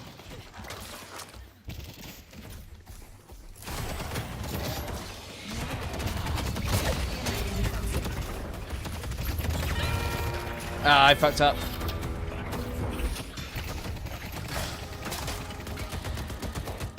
See you tomorrow, Chris. See ya, see ya, see ya. Yeah, I'll have... oh my god, this guy's now rotated to my lane again. Oh, fucking hell. So you're now back in my lane. What's going on? What is going on? Come on, chap. What the fuck? Paradox, you have to make decisions. You're definitely not Northern.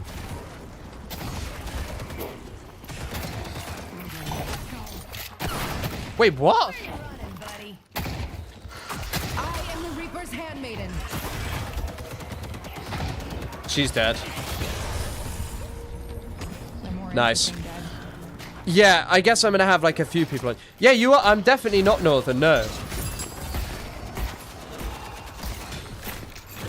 Not everyone's perfect.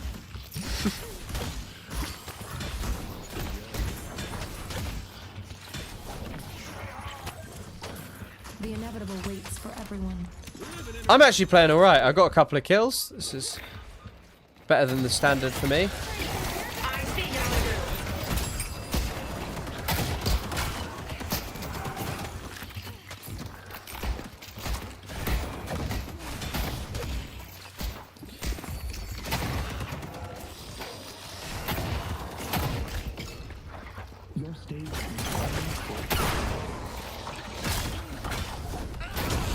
There we go. I'm killing everyone.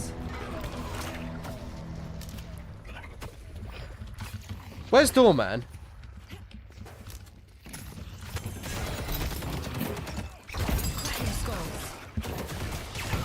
There we go. Ooh!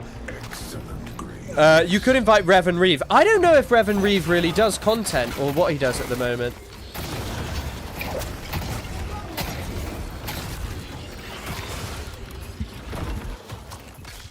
I've only ever seen that one video. Harley Morenstein is never coming on. I'm also going to head out. No, don't worry. Yeah, I mean, obviously compared to this guy, like, my accent sounds ridiculous. What do you guys think about hearing a northern accent? If they get close, they've taken our Blue Guardian.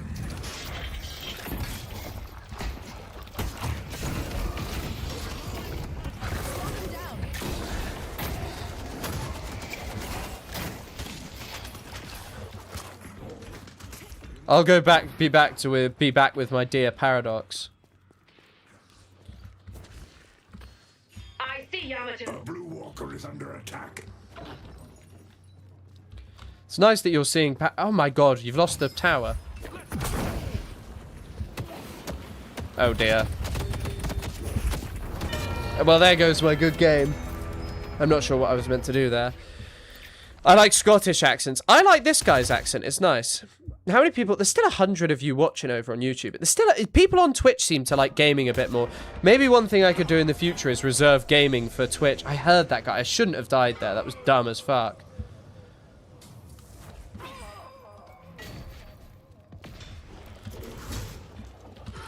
the dead lend their aid.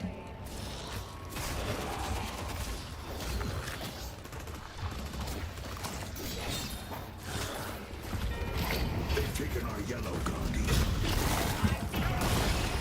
Do your thing, boys.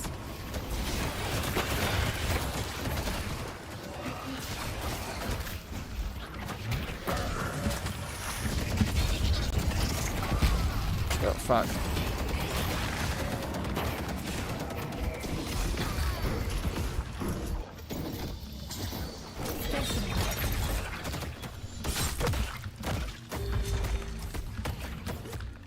No!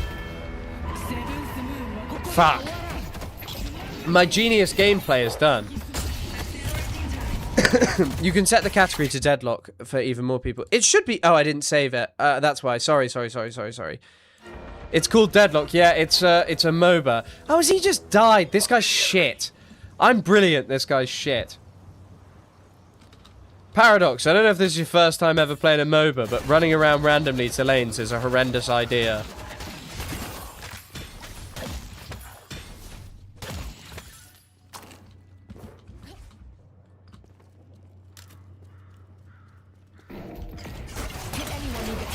Jesus Christ, talking about playing deathmatch shooters in the most serious game of deadlock ever. Fucking hell.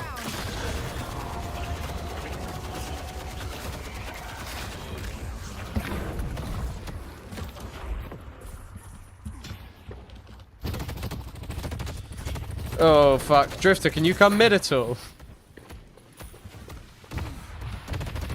Yeah. I'm dead. Doesn't matter. I'm a bit low, like, I needed to. Do you hear what he said? I'm a bit low-like. I want to play this game so bad. It's pretty good. It's a pretty decent game. Like, I have fun playing it. What is this heroic aura? Do I need that? What do I even need here? Golden goose egg. No, I don't want that. Rusted barrel? I don't even know what would stop this guy. It's just going to be death after death, just getting chased down by the people that... the people...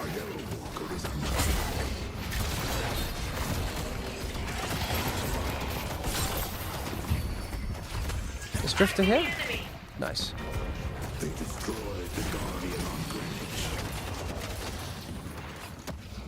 Oh, there's some souls.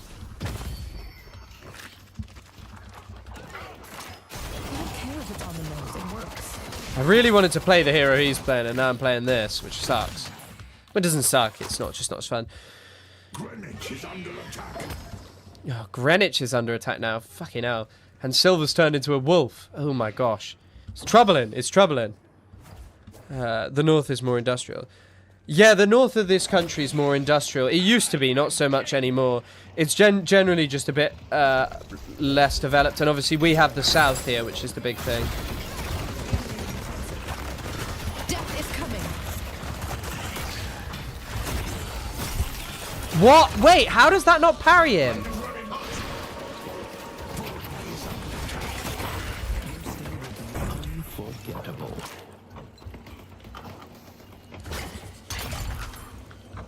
Where'd he go?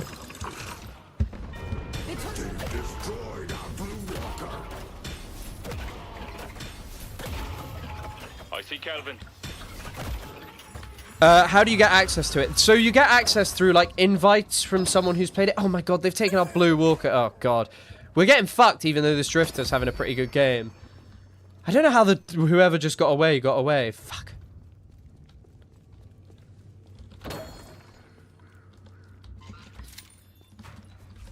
Time for the dead to help me out for a change. Oh, did they get the rift? Oh, I didn't even know we had an Abrams. I don't know how I didn't parry Kelvin. I wish there was someone. Move yourself into the upper corner. We can't see the map. Ah, fantastic. Hold on. You can miss out on one of the heroes. Thank you for letting me know. Oh shit, wait.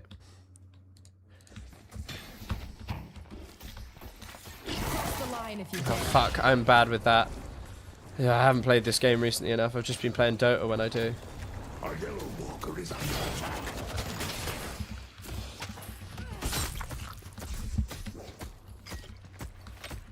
Why am I bleeding? What is that?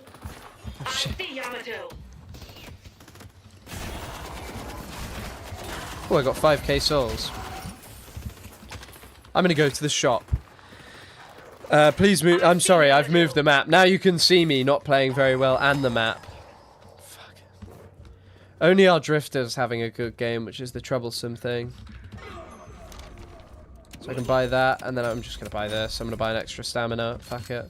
I don't know how to do the jump out, by the way, for anyone who's like, why don't you just jump out? I'm not good enough at the game, okay? Dorman, very low, and you even...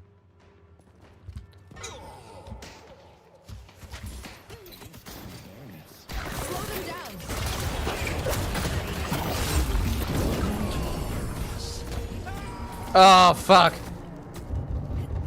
I fucked that up. That was bad. Just didn't get out the door. I killed Doorman. What do you think of that? Well done.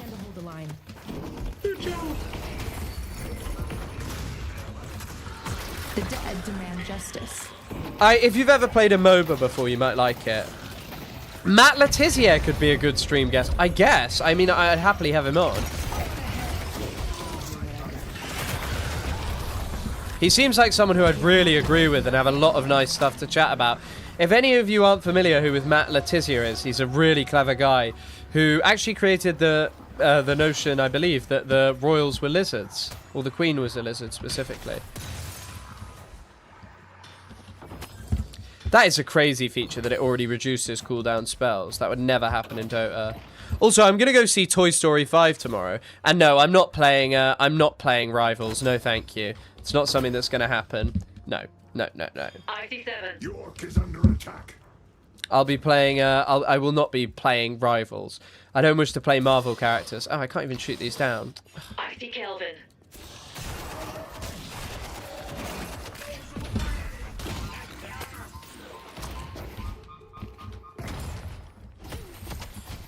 Is there any chance you can hook her? What does this even do? Provides bullet resist to nearby friendly units. Oh, interesting. Nope, we are not hooking her.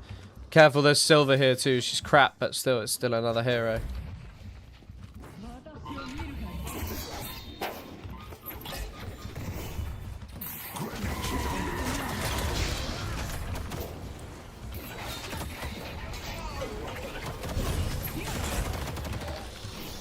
Where did she just go?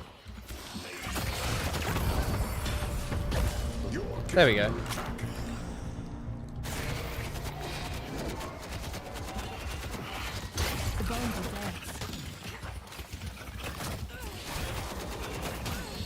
The footballer, yeah. Me and Matt Letizia were going to be chatting about his time in the Premier League, whether the Queen is a lizard. Is this Fortnite? Yeah, it's Fortnite. There's Fortnite for adults. Yeah, there's a Toy Story 5 as well. I haven't seen a film in a while. I saw Seth Rogen's new film on Friday. It's actually pretty good. The Invitation, really good film actually. I really enjoyed that. I might even be able to kill her. Hold on. Channeling the dead. I see the doorman. Yo.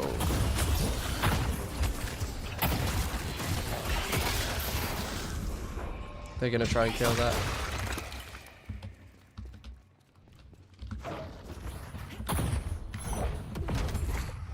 I see the doorman.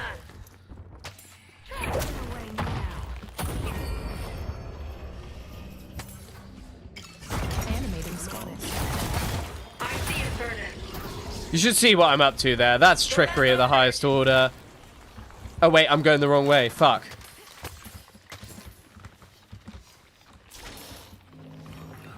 Doesn't get much weirder than a bunch of grasping hands. Woof, woof. That's how you play this game, with trickery. The Invitation one. Yeah, The Invitation. It's a good film. I really enjoyed it. Enjoyed it a lot more than I thought I would. Why is she still following me? I can't tell if I'm being overconfident or appropriately confident. You should never cross the dead. Oh, they don't teach you that at school. Jesus Christ. Whew. What a waste of her time. Whew. Yeah, yeah, The Invitation was the film I saw last weekend, so it was brilliant. I really enjoyed it, actually. A lot more than I kind of thought I might go into. Bit of an awkward one. Wouldn't watch it with your family. Sorry, I don't know if any of you are still watching. There's still a surprising amount of you watching. Marvel movies ruined Marvel games. I loved Marvel vs. Capcom 2 as a kid. I don't really remember playing many Marvel games when I was a kid. I don't... No! We lost Paradox. We're fucked now.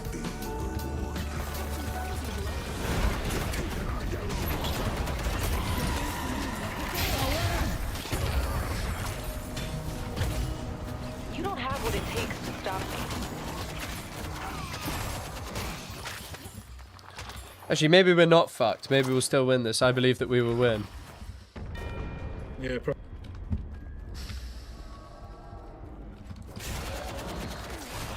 That's how you do it. I might be pushing my luck standing right here. I don't know that I am. Though I like it. This game. No, I would say that it's not Muslim parent friendly. I would say it's not really any parent friendly.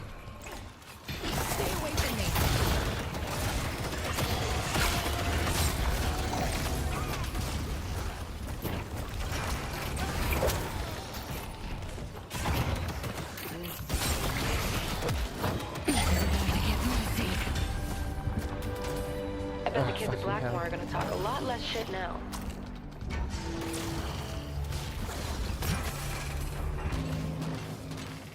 Oh, fuck that.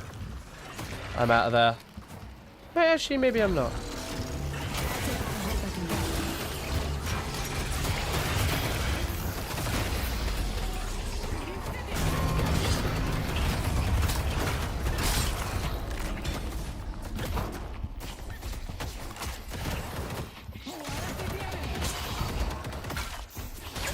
There we go. I'm playing sick.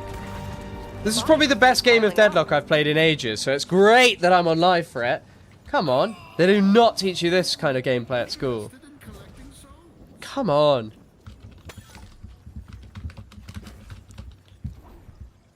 Fuck. So you can get the mid boss. Chris playing Deadlock. I know. Fucking hate that character. I know, I didn't want to play this. I wanted to play Drifter. Because Drifter's so, like, you know, so much harder of a... So much nicer of a hero to be playing in a game.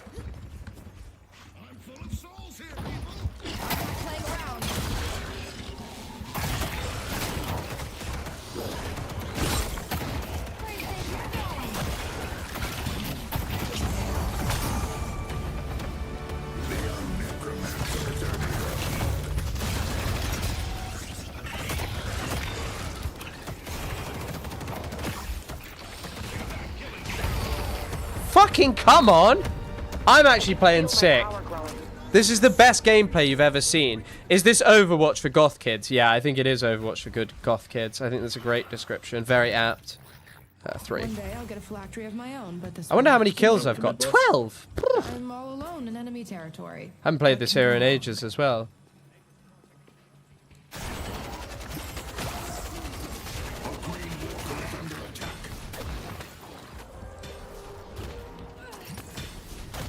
La Boo Boo. Oh, Skiwi. Thank you so much for the £2 donation. Incredibly kind. Would I play a Telltale game? I've been thinking more what I'd like to play is something like, I'd love to play Silent Hill for Halloween, but unfortunately I'm always away for Halloween, so maybe we'll just have to play it at a random time of the year. Story games, though, I've been talking a little bit about playing Sekiro. And I'd quite like to, because I've never played Sekiro before, and I'm okay at games like that, but apparently it's quite different. So we'll see. Like, I mean, Souls-likes. Not brilliant, though, but I'd love to do that. Nice kills, Chris. Thank you for appreciating. Yeah. The dead will surround them.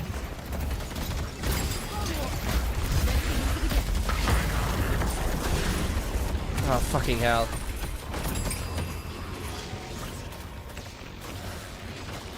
I see 7. Will return, and we must be ready. This is coming together well, isn't it?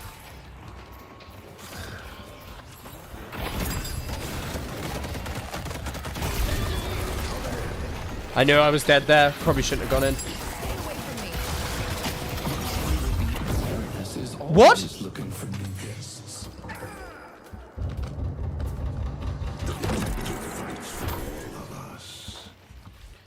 I don't know what happened there.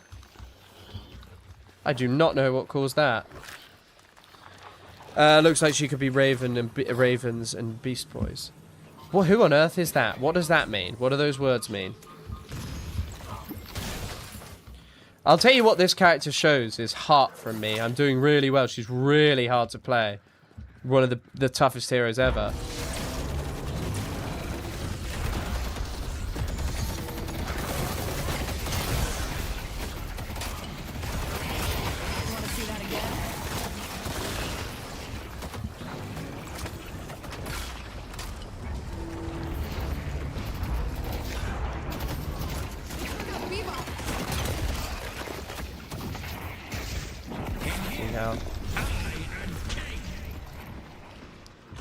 Jesus Christ. How do I get up there?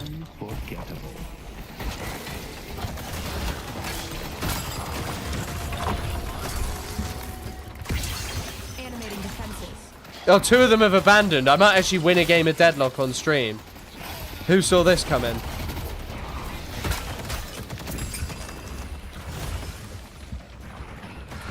I will strike them down. Thanks. Damn it, they were right here. I got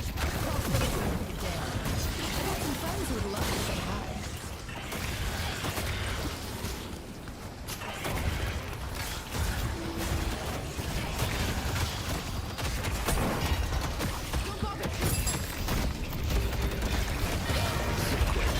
Fuck.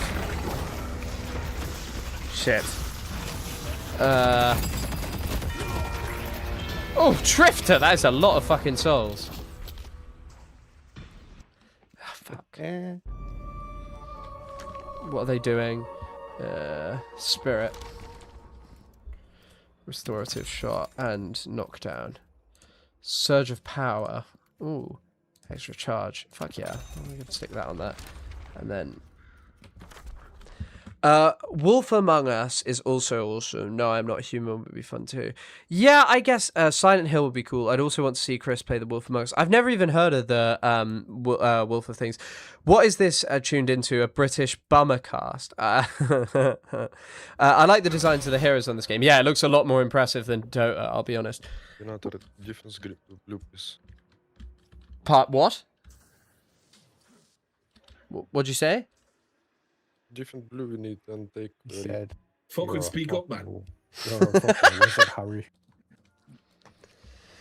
I didn't understand that one, I'm afraid, and I'm still not sure I quite get what you're saying, but yeah. That's because you live with the Queen. Really? I do know her. Oh, fucking right there. Yeah, fucking posh bastard, yeah. I'm actually. This is what it like. What this is what it's like. This is what the establishment are targeting me for.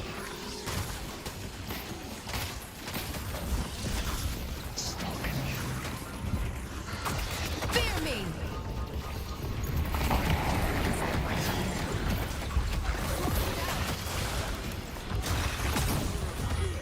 Okay, I think I've just thrown the game. Oh, fucking hell. The Baroness is unforgettable. I can't even get out. Oh, fuck. Oh, no, I've just thrown the game.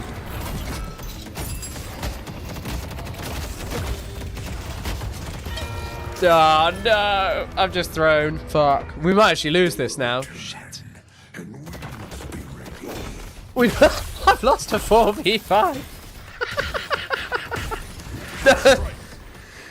Oh, God. No, I don't think we will lose. Oh my god. Oh, actually, maybe we have lost.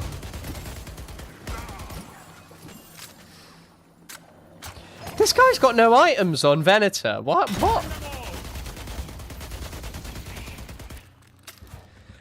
Sir, Chris Kunz, a loyal servant of the Queen. I know, I love the Queen. Also, did you not realize the Queen's dead? Is she? Yeah, it's quite bad news. They got a king now. He's a pure fucking nonce. Sausage fingers. You think he's a nonce? He's a great man, mate. They're gonna have you. We're gonna have you for that if you ever come down south. In soft southern, I couldn't have anyone, man. Yep, we can if you've spoken badly on the Queen. fuck. We're kind of Not the throwing queen. this game. Not the queen. Whoa, whoa, whoa, whoa, whoa. Not the queen. Yeah, exactly. Don't talk shit about her. Not the queen. The queen's class. Was. Was. Yeah, was. Was where.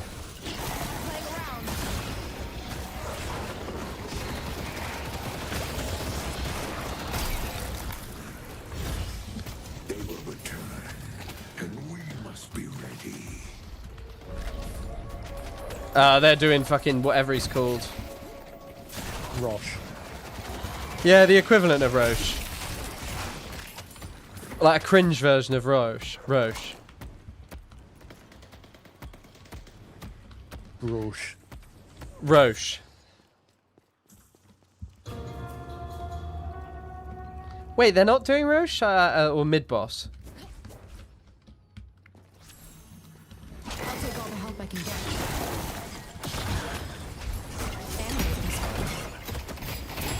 That's pleasant.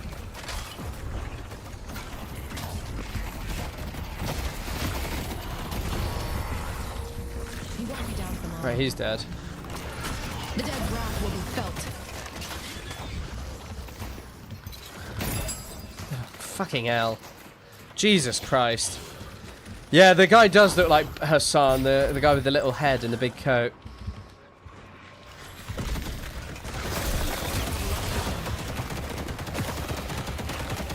I can't stand up to this guy.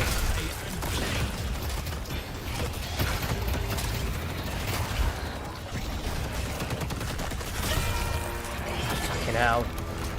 I think he's got me. Lizzie is in fact in a box. I know, it's sad for me. Fuck. The Queen's died somehow and I'm not sure how. She's sick or something.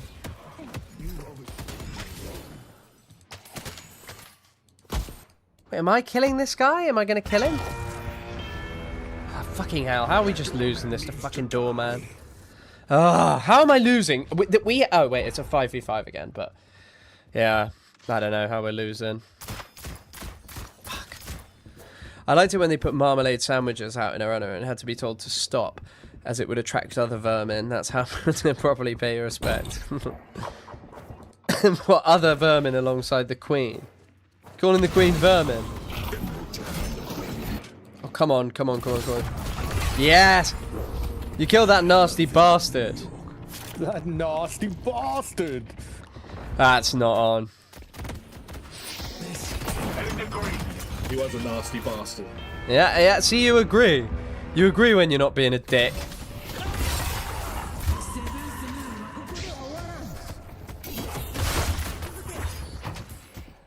I believe in you, Drifter. I believe you can kill her.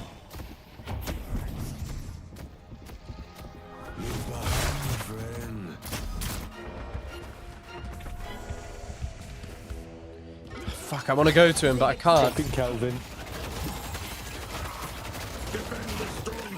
He's a fucking fella, isn't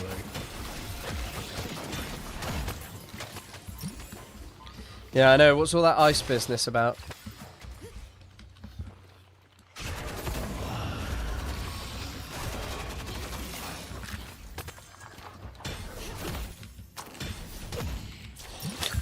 Vent overdose, I've heard. I didn't know they postponed Tears of the Kingdom because of... Oh, Jesus, I've lost this game as well. Fuck. I didn't know they postponed Tears of the Kingdom because of this. No, because of the Queen's death. That's tragic. It's really important as well. The Rejuvenator is descending. What do I need? What do I need? Oh, God. Shit. I don't even know what you build. What's the refresher called? Refresher. That was simple. Enchantress Emblem. I'm gonna have to throw down the double fucking things. Oh God. I played really well. Let that be noted. Well, I didn't actually play that well, but Phase Consulate, yeah, hell yeah. It doesn't really feel very phased at the moment. Death is coming.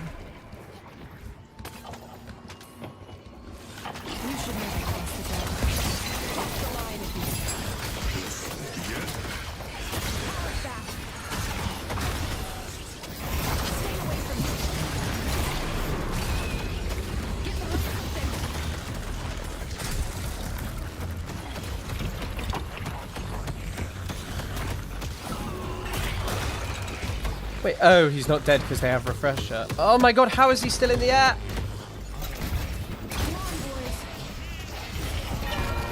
Oh, fuck. I need a big performance from my, oh, we've lost.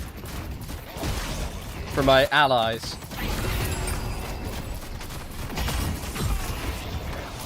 Oh, maybe? Ah, fucking Kelvin. Yeah, I think that's probably GG. Well, it's never your fault. I know, Kerosene, you saw me doing all those sick kills, and now look at how it is. Oh, fuck. Fuck. Alright, I think it's probably over. Ah, there's just the 7 ult. Just fuck me. Yeah, Yamato's missing, guys. You seeing this? They're all missing. These people don't want to communicate. Did Sir Keir Starmer die? Anyway, guys, on that note, seeing as this is over, thank you all for watching. I won't be live tomorrow. We're recording No Politic here, so I'll be busy with that. Speak to you